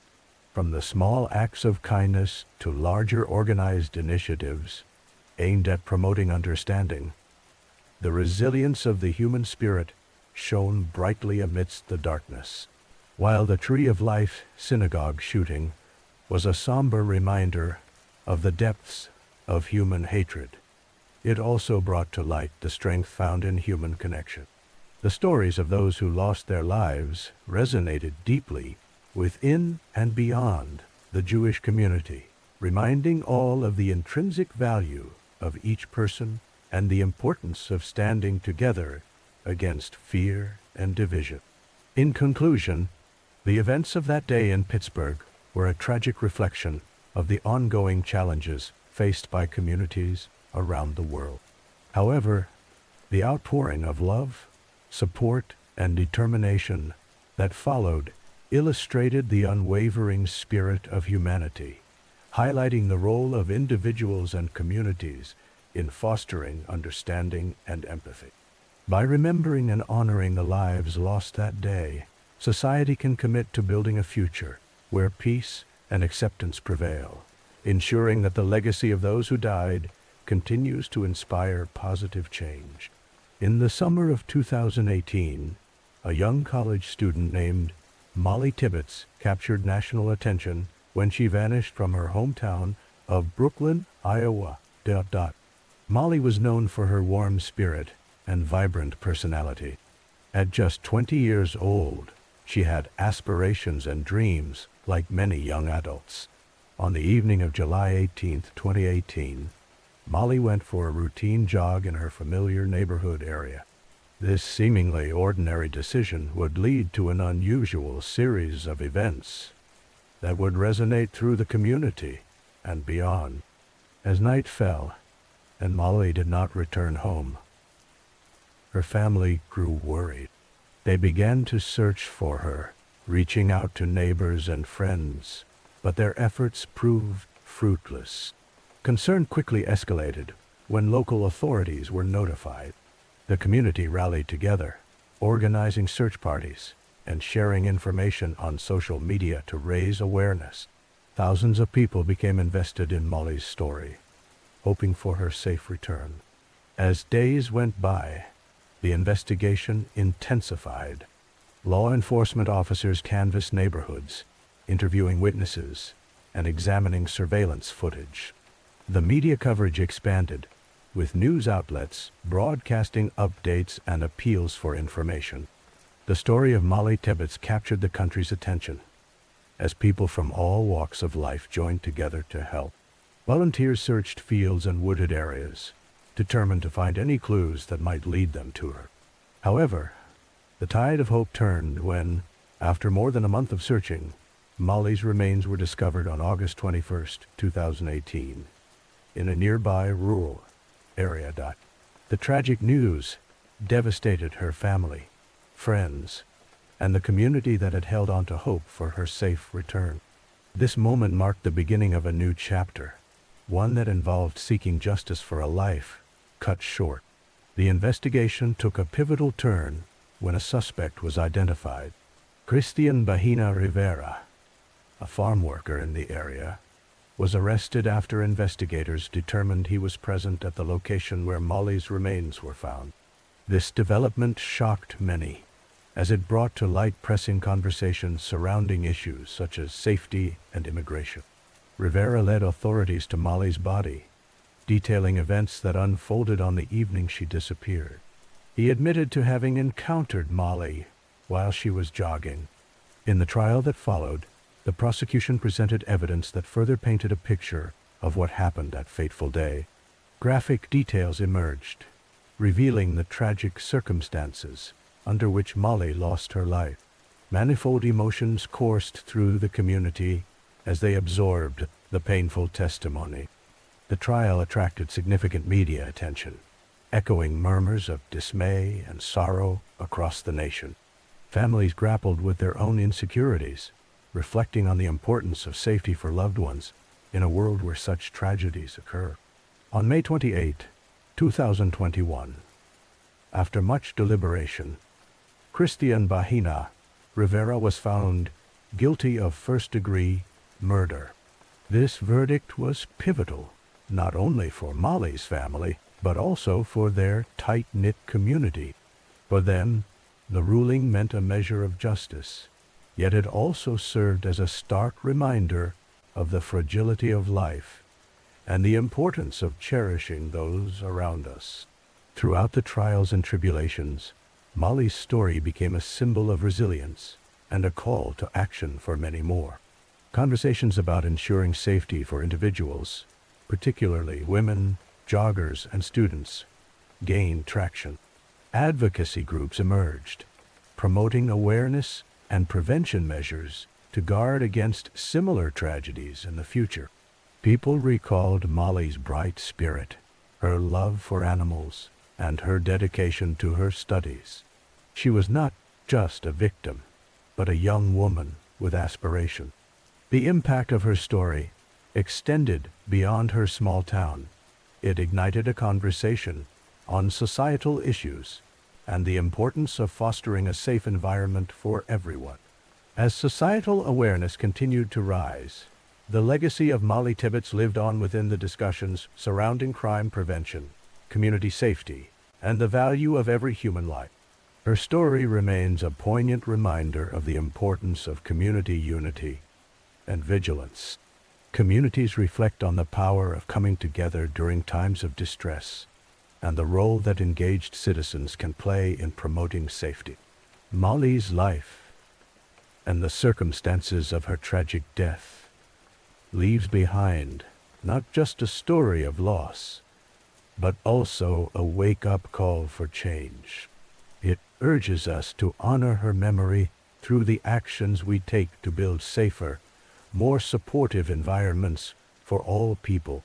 It compels us to keep active in discussions about crime, safety, and the inherent value of each individual.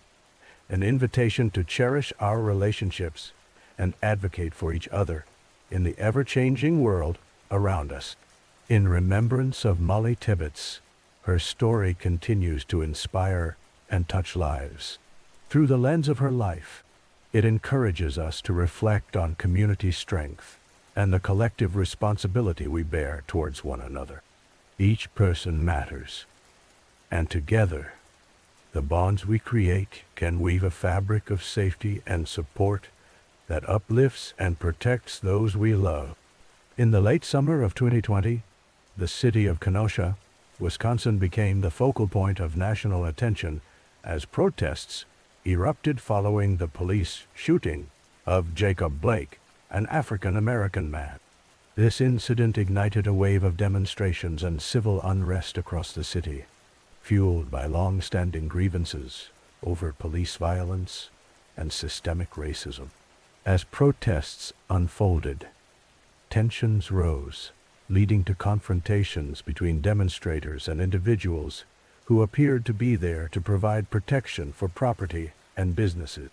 Amidst this backdrop of unrest, a significant and tragic event occurred on the night of August 25, 2020. A 17-year-old named Kyle Rittenhouse journeyed to Kenosha from Antioch, Illinois, armed with an assault rifle. He stated that he wanted to help protect businesses from looting and damage during the protest. Rittenhouse's presence, along with other armed individuals, heightened the already charged atmosphere. As night fell, chaos ensued in the streets, with confrontations breaking out between protesters and armed individuals. During this turmoil, Rittenhouse became involved in a series of events that would lead to gunfire. The first shooting occurred when Rittenhouse, after being pursued by a group of people, shot and killed Joseph Rosenbaum, a 36-year-old man who had been part of the demonstration. Videos from the night captured the chaotic scene, showing Rittenhouse being chased and ultimately firing multiple rounds at Rosenbaum.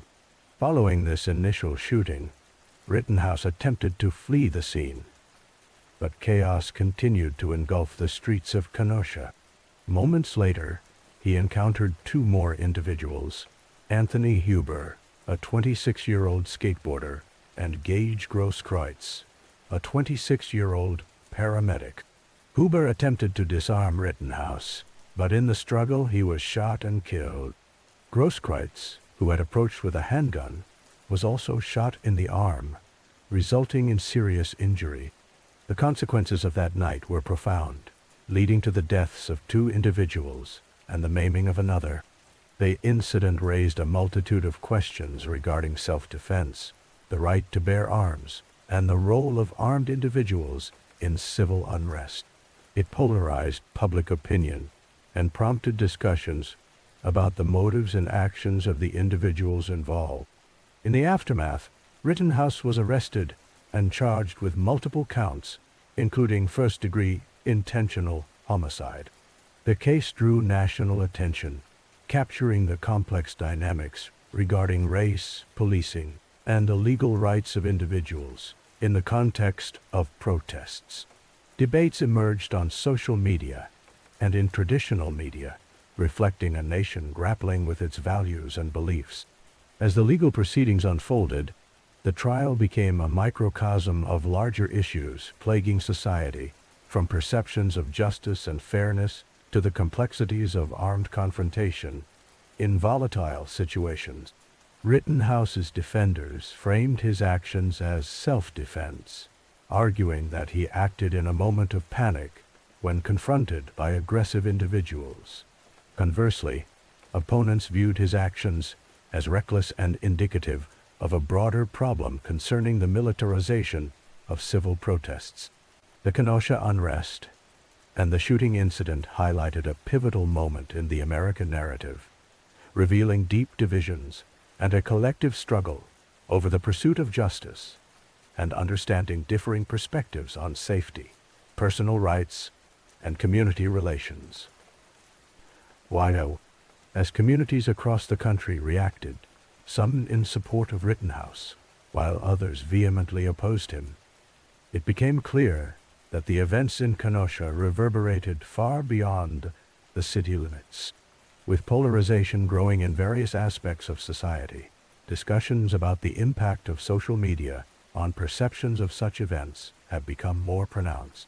Footage from that night streamed online, influencing opinions and shaping narratives in real time.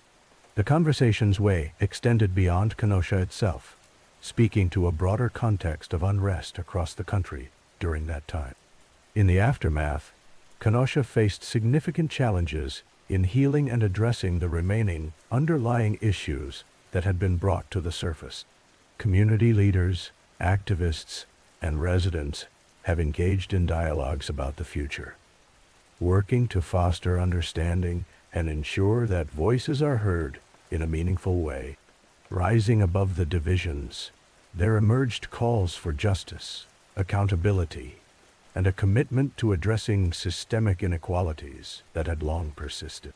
As people reflect on the tragic events of that night, it serves as a reminder of the complexity of human interactions during moments of crisis. The intersection of fear, activism, and response to perceived threats illustrates the challenges faced by individuals and communities attempting to navigate a world marked by conflict and divisiveness. The legacy of the Kenosha unrest and the tragic shootings involving Kyle Rittenhouse offers an opportunity for introspection. It provokes difficult conversations about violence, the right to protest, and the roles of justice and community safety. The event is a pivotal chapter in a broader narrative, one that continues to develop as society grapples with its implications and seeks paths toward reconciliation and understanding. The smiley face killers theory has captivated the attention of true crime enthusiasts and researchers alike, as it suggests a hidden pattern behind a tragedy that has affected numerous families across the United States. This theory claims that there is a sinister connection tying together the unexplained deaths of young men, often occurring in water, with the appearance of smiley face graffiti discovered nearby.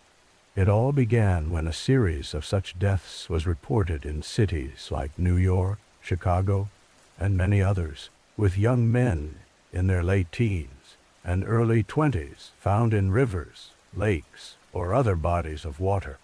What made the situation even more perplexing was the fact that many of these young men had attended parties or social gatherings shortly before their disappearance. As investigators probed deeper, a curious trend emerged. In close proximity to some of the reported sites, witnesses began to spot smiley faces painted on walls or found in graffiti. This strange coincidence sparked the imagination of a few detectives and amateur sleuths, leading to the development of a theory that seemed implausible at first, but grew in intrigue over time. Supporters of this theory argue that these smiley faces are not merely innocent graffiti, but rather a signature left by an unidentified group or individuals. They believe that these symbols may serve as a calling card or a claim of responsibility for the tragic events that transpired. The notion that a network of perpetrators could be operating under the radar, stalking and ultimately harming chosen targets, paints a chilling picture of a hidden danger that lurks within seemingly peaceful community. As one delves into the details of the cases, the eerie elements become more pronounced. Many of the young men involved appear to lead normal lives, with aspirations, hobbies, and promising futures. However, the unsettling circumstances surrounding their deaths raise numerous questions. Often, the investigations produced no clear evidence of foul play, leading some to speculate that these incidents may be connected and not mere accidents or suicides, as concluded by some law enforcement agencies. This discord between official narratives and public suspicion has fueled interest in the smiley face killer's theory. Critics of the theory suggest that the idea of a coordinated group responsible for these deaths is far-fetched. They point out that the appearance of smiley faces can easily be attributed to the shared cultural symbols in contemporary graffiti art, often used for its playful connotation rather than any sinister intent.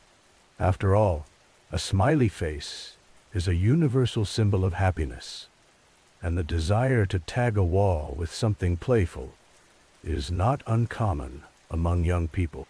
However, proponents respond by highlighting the sheer number of cases where these symbols have appeared in conjunction with the deaths. They emphasize moments where victims had shown no signs of distress or trouble in their lives, raising the question of whether something more sinister was at play. With a growing number of researchers and amateur detectives delving into the phenomenon, the potential explanations multiply. As investigations continue, new cases keep surfacing, some even decades old, which present parallels to the smiley face killer's theory. The unsettling nature of these stories captivates many who are drawn to the mysterious and unresolved. The complexity of each case varies, with differing backgrounds of the victims and circumstances leading to their untimely ends. Nonetheless, the constant variables create a tapestry of theories interconnected by those haunting smiley face symbols. Additionally, the mystery extends beyond the immediate deaths, capturing the attention of families left in turmoil. Loved ones often grapple with grief while yearning for closure and understanding about their loss.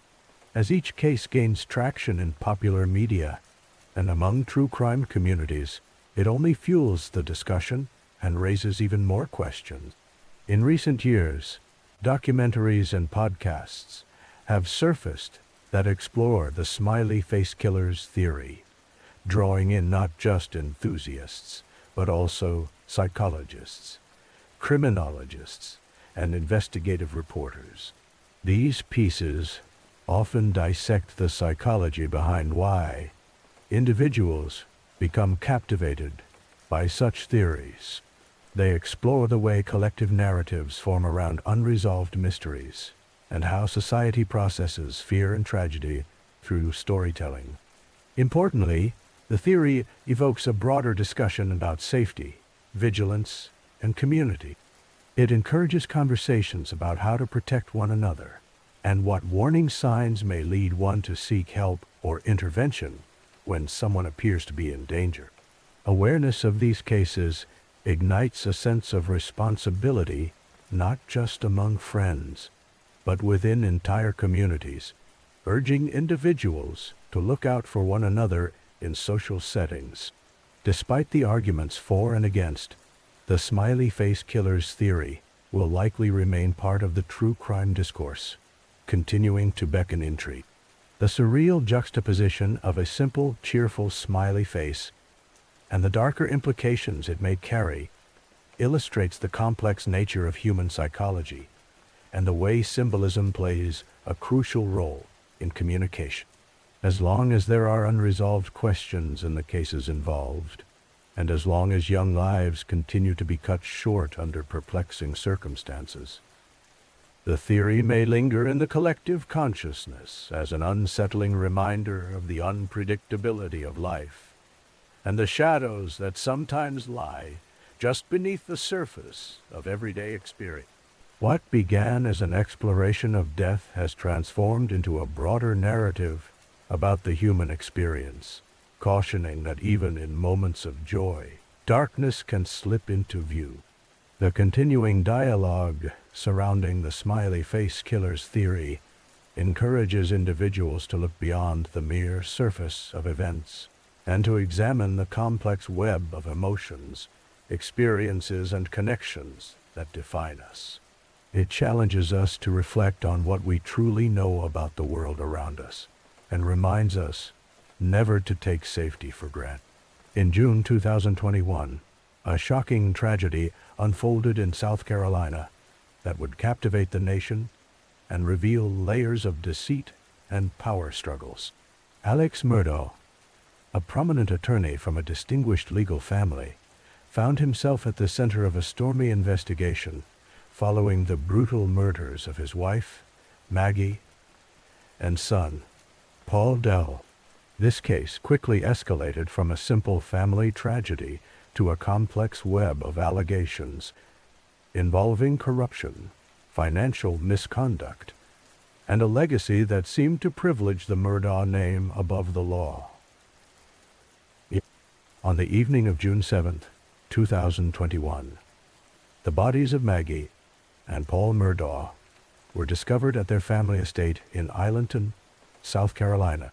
Their deaths were shocking, particularly given Alex's status in the community. The Murdaugh family had been influential in the local legal system for generations, with a history dating back to the 19th century, when Murdaugh family members served as solicitors in the area. This long-standing prominence raised immediate questions about the circumstances of the murders and whether the power and privilege associated with the Murdaugh name could influence the investigation. In the days following the murders, significant attention turned to Alex Murdaugh. Initially, he portrayed himself as a grieving husband and father. Yet, as investigators dug deeper, the story began to unravel. It was revealed that Alex had not been truthful about certain details surrounding the events of that night. As police scrutinized his actions, they unearthed a series of troubling allegations. Financial records pointed to a substantial amount of missing money from the law firm where Alex worked, raising suspicions about potential theft and embezzlement. As months progressed, the narrative surrounding the Murdaugh family grew increasingly complicated. New revelations emerged, regarding Alex's alleged involvement in various financial schemes. Accounts described how he reportedly misappropriated millions of dollars from clients and his own law firm, further painting a picture of a man whose facade of respectability was crumbling. The legal community in South Carolina was rocked as colleagues began to question the integrity of a family that had long held sway over the region's judicial processes. Adding to the intrigue, the case drew connections to previous incidents involving the Murdaugh family, including the 2015 death of a young man named Stephen Smith and a mysterious boat crash involving Paul Murdaugh that led to the death of a young woman, Mallory Beach. These events prompted investigators to consider whether they were linked to the Murdaugh family and their purported influence over local authorities. By 2022, Alex Murdaugh was arrested and charged with the murders of his wife and son. The trial, which commenced in early 2023, became a sensational event that captured public attention. Details during the trial revealed deeply personal aspects of the Murdaugh family, including Alex's struggles with addiction and the strain of living under the weight of his family's expectations.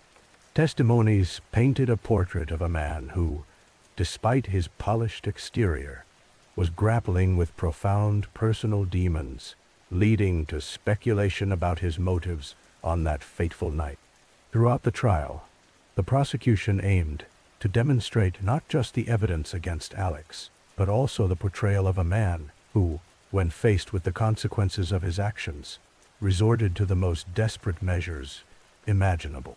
The defense, on the other hand, argued that Alex was not the monster he was being depicted as, emphasizing the absence of direct evidence linking him to the murders. In March 2023, the jury reached a verdict. Alex Murdaugh was found guilty of murdering Maggie and Paul, and he faced a lengthy prison sentence. The case transformed not only how people viewed the Murdaugh family, but also sparked discussions about power dynamics in rural communities, legal accountability, and the sometimes murky relationship between privilege and justice. In the wake of the trial, South Carolina entered a period of reflection on the implications of the case. It raised questions about the law enforcement system's ability to hold those in positions of power accountable. The Murdaugh family saga highlighted the systemic issues that allowed power and corruption to intertwine, drawing national attention to the need for reform. As the dust settled on this complex and harrowing case, it served as a tragic reminder of the consequences of unchecked power and the quest for truth in a world where reputation often overshadows reality. The legacy of the Murdaugh family will likely echo through South Carolina for generations, inexorably linked to a tale of betrayal, loss, and the fight for justice amidst corruption. In a broad sense, the story of the Murdaugh Murders invites us to consider the depths of human behavior, the fragility of family bonds, and the relentless pursuit of truth against a backdrop of privilege and influence, reminding us that even the most respectable facades can hide the darkest secrets. In March 2020, the tragic events surrounding the shooting of Breonna Taylor unfolded in Louisville, Kentucky, igniting widespread outrage and sparking a renewed dialogue about police practices across the United States. Breonna Taylor, a 26-year-old emergency medical technician, was at home when police conducted a late-night raid as part of a narcotics investigation. This incident became a pivotal moment in the civil rights movement and raised significant questions about law enforcement procedures. On the night of March 13th, officers executed a no-knock warrant, allowing them to enter her apartment without announcing their presence. Breonna was in her bed with her boyfriend, Kenneth Walker, when the police breached the door. As the officers entered, Chaos ensued. Kenneth, believing intruders were breaking into their home, fired a single shot, which struck one of the officers in the leg. In response, the police fired multiple rounds into the apartment, and tragically, 8 of those rounds struck Breonna. The story quickly gained media attention and became a focal point for activists advocating for police reform and racial justice. Breonna's death was not just another statistics. It became a personal narrative for many who identified with her situation and saw echoes of their own experiences. The question of why such a violent response was deemed necessary when executing a warrant raised eyebrows across the community and beyond. The aftermath of the shooting saw calls for justice and accountability. Breonna's family filed a wrongful death lawsuit against the Louisville Metro Police Department, seeking answers and demanding changes in police practices. Her name became synonymous with the movement for justice, alongside other notable cases that similarly questioned the actions of law enforcement and runaway moments that highlighted racial inequality.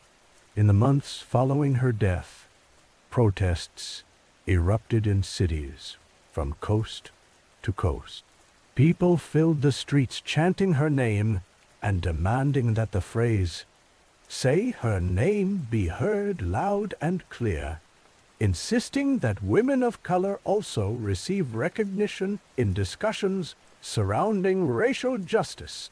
The sorrow and anger that surged through communities were palpable. These demonstrations pushed for significant reforms, including a reevaluation of how police do their jobs, particularly in marginalized communities. Conversations sparked by Breonna's tragic death began traversing various topics, including the systemic issues surrounding policing tactics, community safety, and the need for transparency and accountability within law enforcement agencies. Activists urged for police departments to adopt more responsible approaches, including employing de-escalation techniques and focusing on community relations rather than aggressive tactics. As months passed, Breonna Taylor's legacy gained prominence in popular culture and the media. The hashtag #SayHerName trended on social media, amplifying the conversation about the importance of recognizing the stories of Black women affected by state violence. Her case ignited moments of reflection in classrooms, boardrooms, and living rooms across the country, urging individuals to actively engage in discussions about race, justice, and reform. By the fall of 2020, Breonna's case was a key part of national discussions during the presidential election, where voters considered candidates' positions on police reform and criminal justice. People began to recognize the need for a radical change to systemic issues that have persisted for decades. Conversations about mental health, trauma, and community support came to the forefront. Many advocates stressed that restructuring the approach to public safety is vital to preventing further tragedies. The impact of Breonna Taylor's story continues to resonate. It serves as a reminder of the power of community activism and the importance of standing together for justice. Breonna's life and the injustices she faced underscore the struggles many individuals encounter, stressing that change is needed not only in the actions of law enforcement, but also in societal attitudes towards race, community, and safety. As advocates work tirelessly for justice and remembrance, discussions about Breonna extend beyond her tragic death. They emphasize the significance of personal stories and experiences in understanding larger societal issues.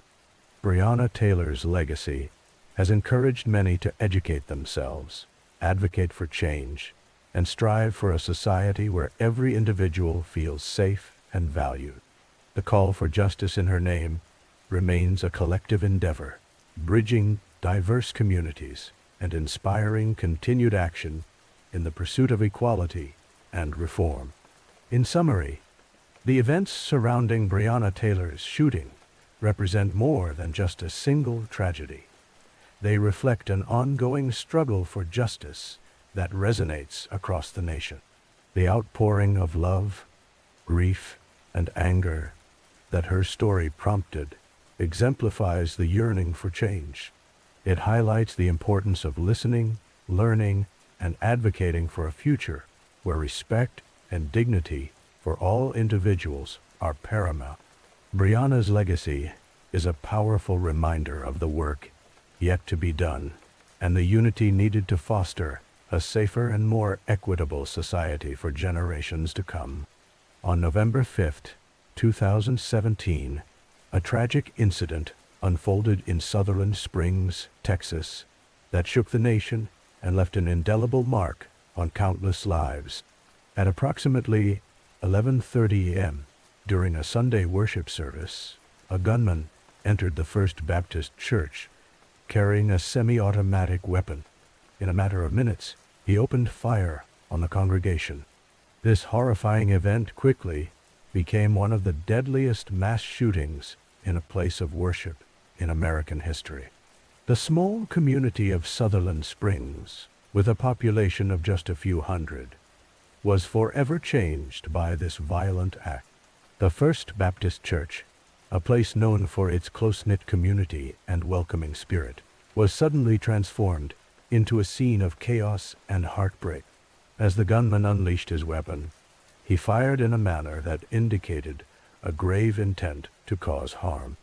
Reports indicate that he discharged more than 450 rounds during the attack, underscoring the severity of the situation. 26 people lost their lives that day, ranging in age from just 5 years old to 72.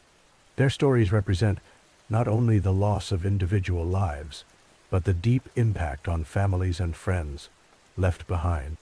Many of those who died were members of the same family, highlighting how this tragedy reached into the very fabric of the community.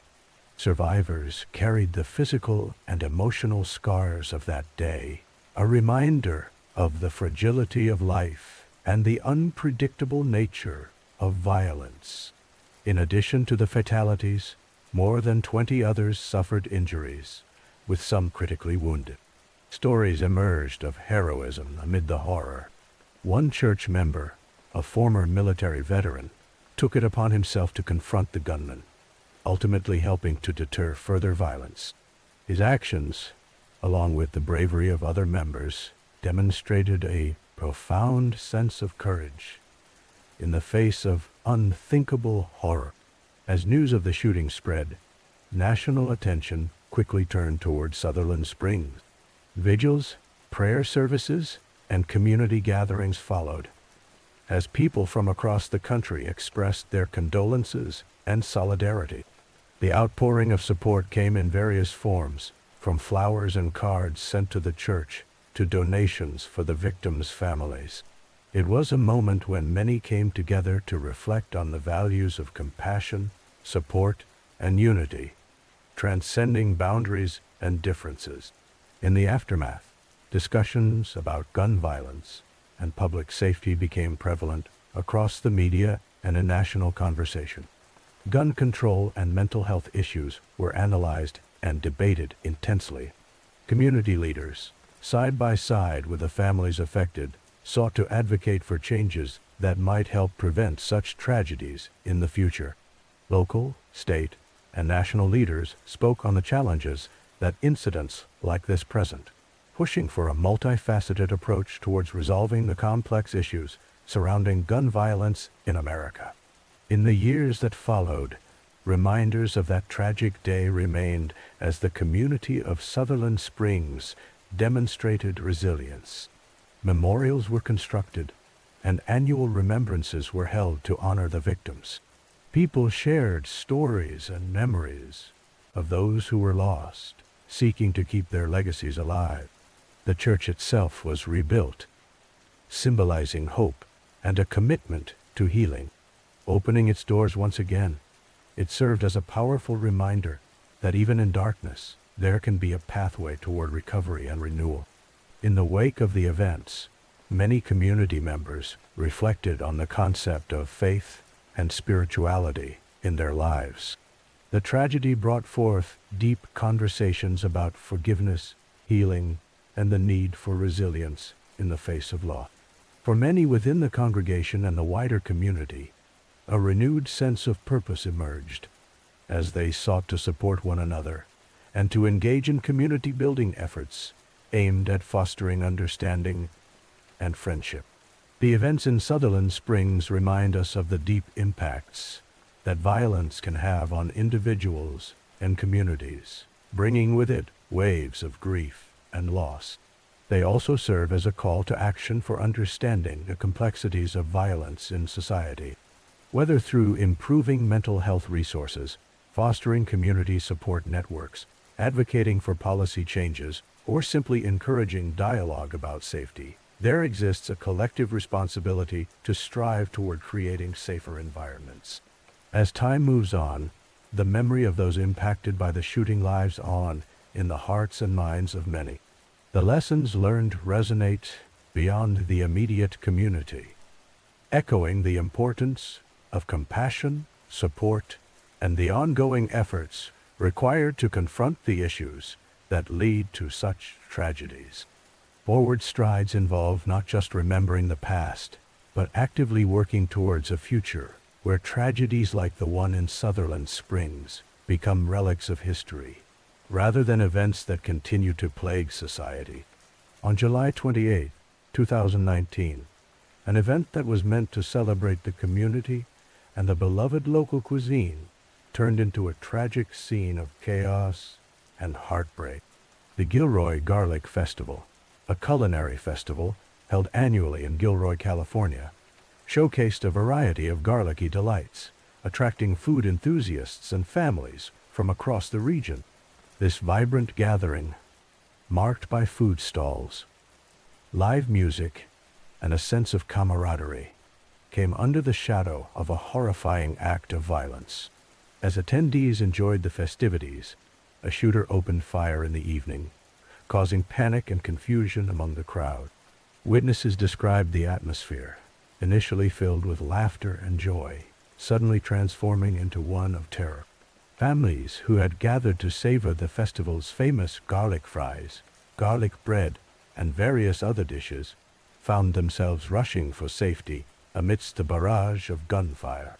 The sounds of celebration quickly turned into screams, and moments that should have been filled with cherished memories transitioned into frantic attempts to escape. In the aftermath, 3 lives were tragically lost, including those of 2 young children. The loss of these innocent lives deeply affected the community, invoking sentiments of sorrow and disbelief. People expressed their grief, not only for the families directly impacted, but for the community that had come together to celebrate sharing good food and experiences. The injured were taken to nearby hospitals, where doctors and medical staff worked tirelessly to treat them. The emotional toll of the shooting extended far beyond the immediate victims, affecting family members, friends, and the entire community who had gathered for a joyful occasion. As news of the incident spread, social media became a platform for shared grief and support. People posted messages offering condolences to the victims' families, sharing their memories of the festival, and emphasizing the inherent goodness in their community. And as local authorities conducted an investigation and began addressing the safety concerns that arose from this event, discussions about the need for change in societal attitudes towards gun violence intensified. In the days that followed, community leaders and citizens alike united to honor those lost. Vigils were held, emphasizing the resilience of the local community and the spirit of togetherness that the festival had always represented. Flowers, candles, and heartfelt notes adorned places where the community could gather and remember those who were taken too soon. The Gilroy Garlic Festival had initially been a place for families to enjoy good food and company, and in the face of adversity, It became a stage for a community to come together, demonstrating their solidarity and compassion. They recognized that while the festival would be forever marked by tragedy, the essence of what it had represented, joy, love, and community support, could not be extinguished. In light of such events, conversations around safety at public gatherings, mental health support, and community resilience gained traction. Schools and organizations took this moment to emphasize the importance of communication, ensuring that young minds would be equipped to discuss their feelings and understand the complexities of societal challenges. The Gilroy Garlic Festival is now remembered not only for its culinary delights, but also as a poignant reminder of the need for vigilance and compassion in communities. This tragedy, like many others, sparked discussions about the importance of community engagement, highlighting the power of unity in confronting the darkness that can sometimes shadow such gatherings. The healing process began, with community members finding strength in one another, sharing stories of their experiences, and promising to honor the memories of those lost by continuing to build a more compassionate and safe community for all. Even in the wake of hardship, the spirit of Gilroy endured, demonstrating that the beauty of togetherness can shine brighter than the shadows of despair. In time, the festival returned, becoming a symbol of resilience, a testament that, while challenges may appear, the spirit of community and shared experiences can prevail. Through these events, the community forged stronger bonds, learned the importance of support, and created an environment where love triumphs over hate. As the Gilroy Garlic Festival continues to grow and evolve, it represents not just garlic-infused delicacies, but also a commitment to safeguarding the spirit of joy and celebration that brought people together. The memories of the past remind us of the importance of cherishing each moment we have with our loved ones, fostering a world where unity and understanding can flourish, shining a light against the dark occurrences that lead to loss. Each festival henceforth serves not only as an annual culinary delight, but also as a reminder of resilience, community, and the unbreakable bonds formed through shared experiences of both joy and sorrow. In 2013, a case unfolded that would captivate the attention of true crime enthusiasts and casual observers alike. Elisa Lam, a 21-year-old Canadian student, traveled to Los Angeles for a solo trip, seeking adventure and a break from her routine. She checked into the infamous Cecil Hotel, a place steeped in a rich tapestry of history, mystery, and a reputation that would send chills down the spine of any visitor. Her disappearance sparked a media frenzy. After disappearing for several weeks, her body was discovered in one of the hotel's rooftop water tanks. The circumstances surrounding her death were perplexing and perplexed investigators. The investigation revealed that Elisa had been dealing with mental health issues, which some suggested played a critical role in the events leading up to her tragic end. However, the situation only developed further when security footage from the hotel surfaced, illuminating her final moments. The footage showed Elisa exhibiting unusual behavior in an elevator. She appeared anxious, pressing buttons, stepping in and out of the elevator, and seemingly talking to someone who was not there. This eerie clip only deepened the enigma. It prompted discussions about various theories, ranging from the possibility of a mental health crisis to more sinister explanations involving paranormal activity or foul play. The Cecil Hotel itself has a history that intertwines with crime and tragedy. Once a beacon of elegance in the 1920s, it became a residence for the lost and forgotten. Over the decades, it amassed a reputation for attracting troubled souls. The connection between the hotel's shadowy past and Elisa's fate has become a focal point of speculation. Some claim that the hotel's history may hold secrets crucial to understanding Elisa's story. In early 2021, the release of a docuseries reignited public interest in her case. The documentary provided a comprehensive look at Elisa's life, her struggles, and the events leading up to her death. It also offered insights from those who had encountered the story during its initial unfolding. New evidence and theories emerged, challenging previous assumptions and leading to further discussions about mental health awareness and the stigmas surrounding it. Throughout the episodes, viewers were reminded of the importance of understanding mental health and providing support to those who may be struggling. The docuseries emphasized that behind every headline, there is a human story, a narrative filled with emotional depth and complexity.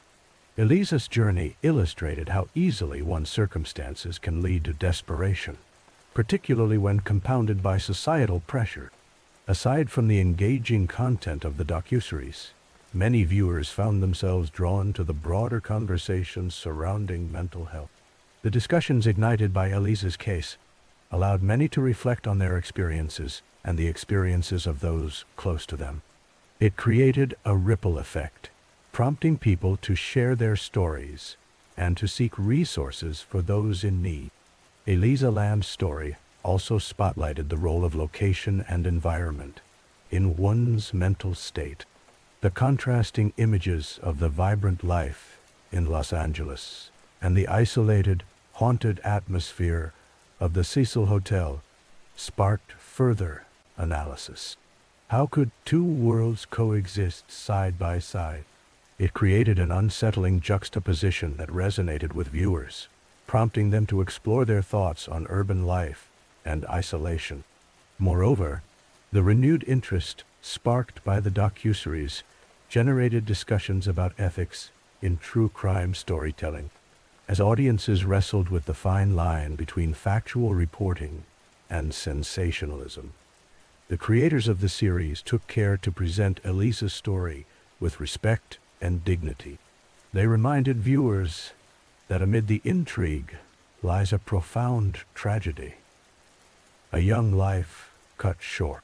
In a world ever curious about mysteries and the unknown, stories like Elisa Lam's underline the necessity of compassion and understanding. Discussions about such cases often wander into sensationalism, but the most impactful conversations arise when we connect the stories to real-life circumstances that could affect anyone.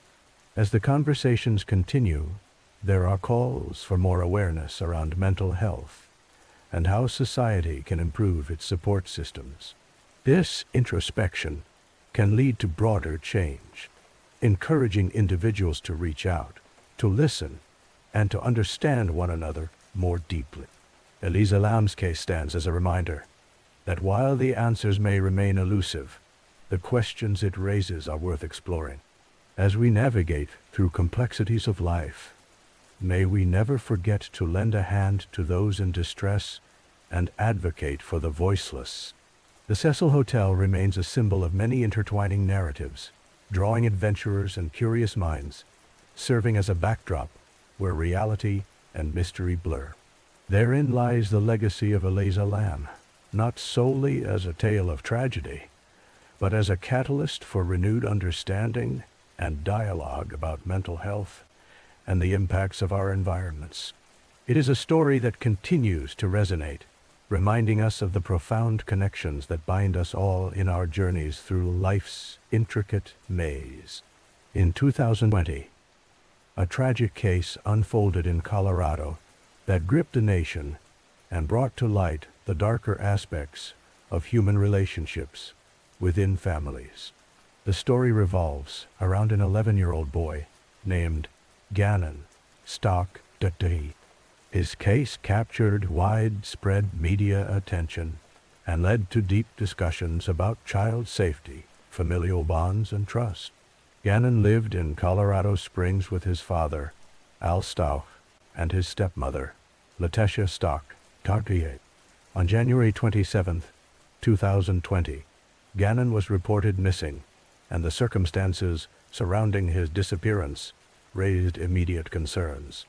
The search for Gannon was intense, involving law enforcement agencies, volunteers, and community members who came together, hopeful for a safe return. The community rallied around the family, sharing messages of support and looking for any clues that might lead to Gannon's whereabouts.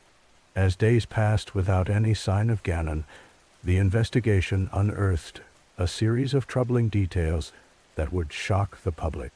Letitia, his stepmother, became a person of interest in the case. Reports indicated that she provided inconsistent statements to officers. It became increasingly apparent that something was amiss in the household. Rather than focusing on the search for Gannon, investigators found themselves digging deeper into the relationships and dynamics of the family living under one roof. Letitia's behavior, along with her narrative of events leading up to Gannon's disappearance, drew scrutiny. Various accounts suggested that there had been prior tensions in the relationship between Gannon and his stepmother. In interviews, Letitia portrayed herself as a concerned parent, yet there was an underlying tension and a disconnection that concerned family, friends, and authorities. The investigation progressed, revealing troubling evidence that would ultimately lead to the unraveling of the events of that fateful day. A week in the case came when investigators found Gannon's remains in March 2020. This shocking discovery sent waves of sorrow and outrage through the community and beyond. The details surrounding his death were heart-wrenching. Letitia was charged with multiple counts, including first-degree murder and other related charges, bringing to light the fundamental failure of protecting a child from harm. The legal proceedings that followed painted a grim picture of manipulation and deceit. Through the court proceedings, the narrative weaving in and out of the courtroom further revealed the complex web of emotions and motivations that often play out behind closed doors in families. Gannon's case raised important discussions about child welfare and the signs of domestic violence that might go unnoticed. Many began to reflect on the structures meant to protect children, questioning whether there were adequate support systems to intervene before such a tragedy could unfold. It also sparked conversations about the responsibilities of adults in recognizing and addressing danger, not just for their own children, but for the children they interact with. The heartache surrounding Gannon's story fueled a larger movement advocating for changes in how child protection laws are enforced and how families facing crisis situations are supported. This case underscored the necessity for communities to come together, remain vigilant, and provide channels for parents and guardians to seek help. The echoes of Gannon's story serve as a reminder that every child deserves love, safety, and protection. As the legal proceedings continued, many followed the changes in Letitia's defense strategies. New developments emerged, raising doubts and questions about the family dynamic. Friends of the Stauch family provided testimony that shared deeper insights into the interactions within the household. The contrast between Gannon's childhood memories and the looming tragedy became a poignant reminder of how quickly innocence can be taken away. In remembrance of Gannon, many local organizations began to advocate for stricter child protection measures and educational programs on recognizing signs of distress in children. The efforts to honor his memory brought people together, paving the way for increased awareness on child safety and community responsibility. As time passed, Gannon's story became a central focus for many who sought to prevent such tragedies in the future. Through advocacy and awareness, communities began implementing programs aimed at strengthening family ties, educating parents on emotional wellness, and ensuring children are provided with a safe and nurturing environment.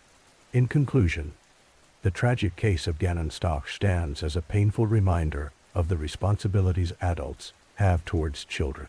It illuminates the need for vigilance within homes and communities, and highlights the importance of open lines of communication to safeguard young lives. As people reflect on Gannon's legacy, there is hope that more can be done to protect children from similar fates and ensure that every child can thrive in a nurturing and safe environment.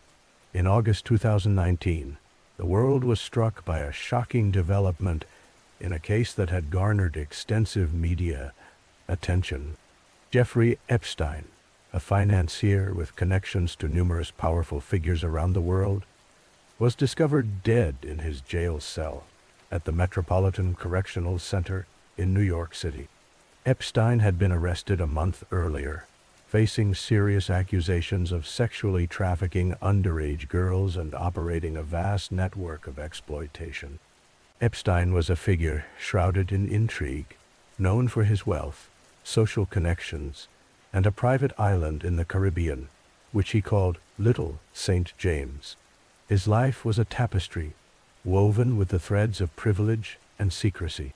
He mingled with political leaders, celebrities, and successful business tycoons.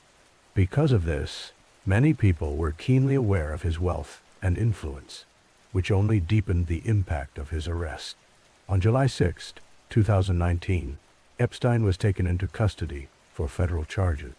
The allegations against him included sex trafficking and conspiracy, with prosecutors detailing how he had allegedly recruited and groomed underage girls, sometimes as young as 14, for the purposes of sexual exploitation.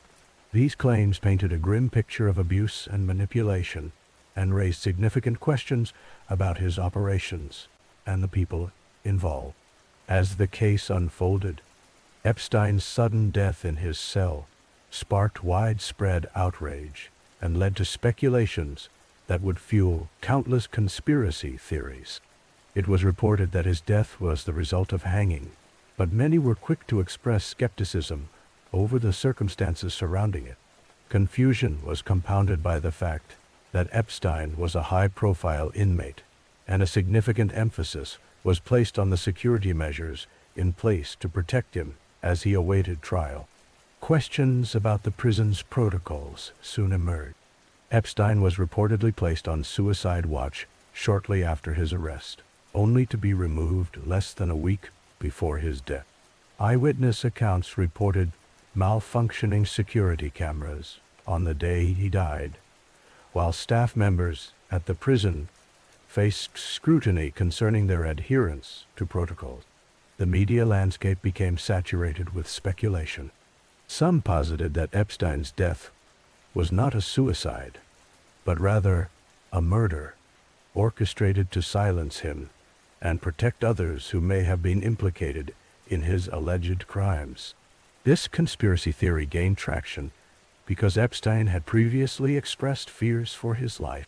The presence of influential figures connected with him fueled even more suspicion. He was known to have associations with powerful politicians and members of high society, leading many to wonder whether those individuals had a vested interest in ensuring that he would never testify. Following Epstein's death, the fallout continued to reverberate.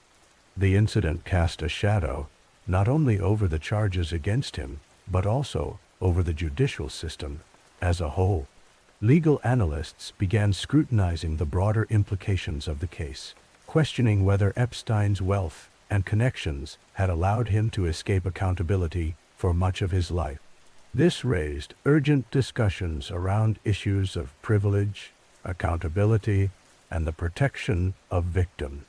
Survivors of Epstein's alleged abuse began to come forward, sharing their stories and amplifying calls for justice.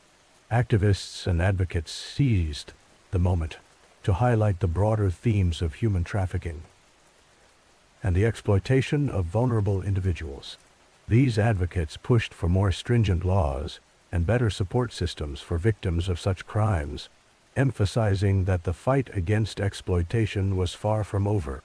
Investigations into Epstein's network expanded, revealing a mix of complicity and denial, surrounding the disturbing details of his operation. The case opened a Pandora's box of revelations about how individuals can manipulate authority, exploit power, and evade consequences for heinous actions. In the wake of Epstein's passing, several lawsuits emerged from alleged victims seeking restitution and recognition of their suffering. Public interest in the case remained fervent, prompting calls for more transparency regarding high-profile cases of sexual exploitation. Law enforcement and government officials found themselves under pressure to ensure that mechanisms were in place to better prevent similar situations in the future. As time moved on, the Jeffrey Epstein case continued to evoke a range of emotions: anger, disbelief, sorrow, and determination to see justice served. It was a complex web of crime and power, woven through with human stories that brought to light the essential need for societal change.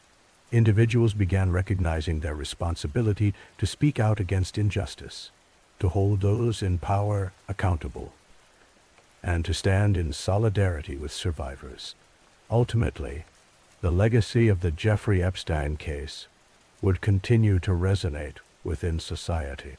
It served as a profound reminder of the darker sides of wealth and privilege, but also as an impetus for change among those willing to confront uncomfortable truths.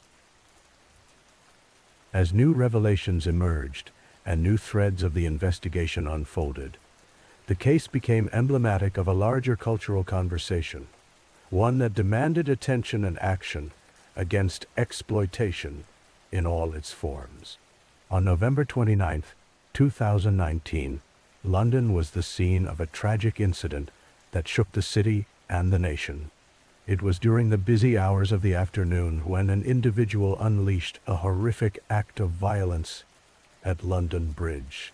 This event not only led to the loss of lives, but also highlighted the ongoing challenge of addressing terrorism in society.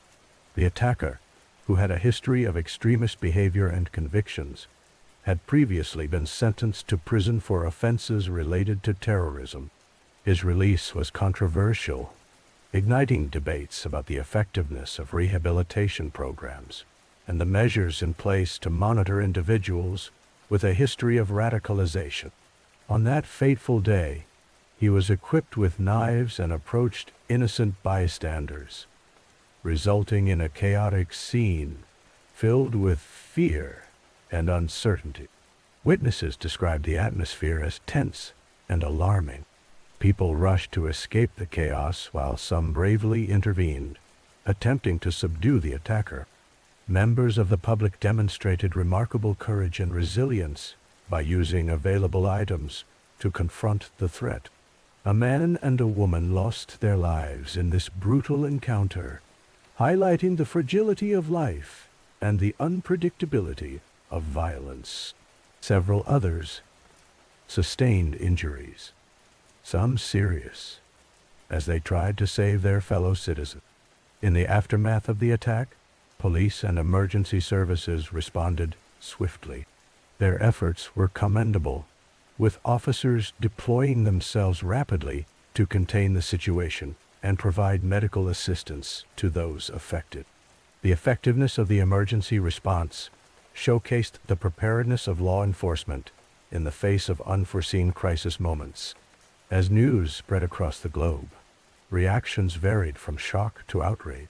Social media platforms were flooded with messages of condolences for the victims and their families. Politicians and public figures expressed their sorrow and condemned the act of violence, reaffirming their commitment to ensuring the safety of citizens.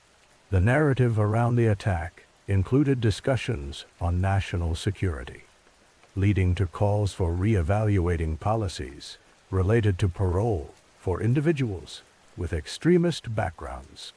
Further investigations revealed the importance of intelligence and vigilance in preventing such occurrences. Authorities focused on the need for more robust measures to track former offenders who had previously demonstrated violent tendencies. The overarching theme became one of unity and strength in the face of adversity, as communities rallied together to support the victims and oppose the ideologies that drove such attack. In the days following the incident, memorials emerged throughout London, marking the spaces where lives were lost. Tributes poured in from across the nation, illustrating a collective spirit of solidarity against hate and violence. Flowers, candles, and heartfelt messages adorned the sites, serving as a reminder of the human cost of terrorism. The memories of those lost were honored, and their families received support from both local and broader communities. This spurred conversations that were essential for societal progress. The need for education around tolerance, inclusivity, and understanding became more pressing than ever. Community leaders worked alongside various organizations to promote dialogue aimed at dismantling extremist narratives and building bridges within society. The goal was to cultivate environments where diversity and respect thrived and where violence held no place. The London Bridge attack was a stark reminder of the vulnerabilities faced by urban centers in a world grappling with radical ideologies. It sparked discussions that transcended geographical boundaries, influencing global strategies for combating extremism. International cooperation became increasingly crucial as nations learned from each other's experiences and developed comprehensive approaches to counter terrorism.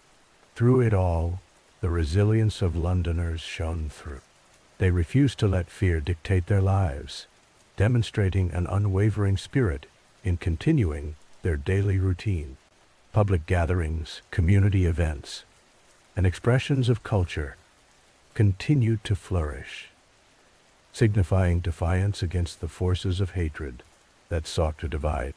As years go by, the memory of the London Bridge attack serves as a powerful reminder of the need for vigilance, understanding, and compassion. It underscores the importance of community in the face of adversity and the collective responsibility shared by all to foster a safer world. Each conversation about tolerance and unity serves not only as a response to violence, but also as a celebration of life, hope, and the strength found in diversity. These discussions lay the groundwork for a future where empathy prevails over fear, and where society stands united to combat the root causes of extremism.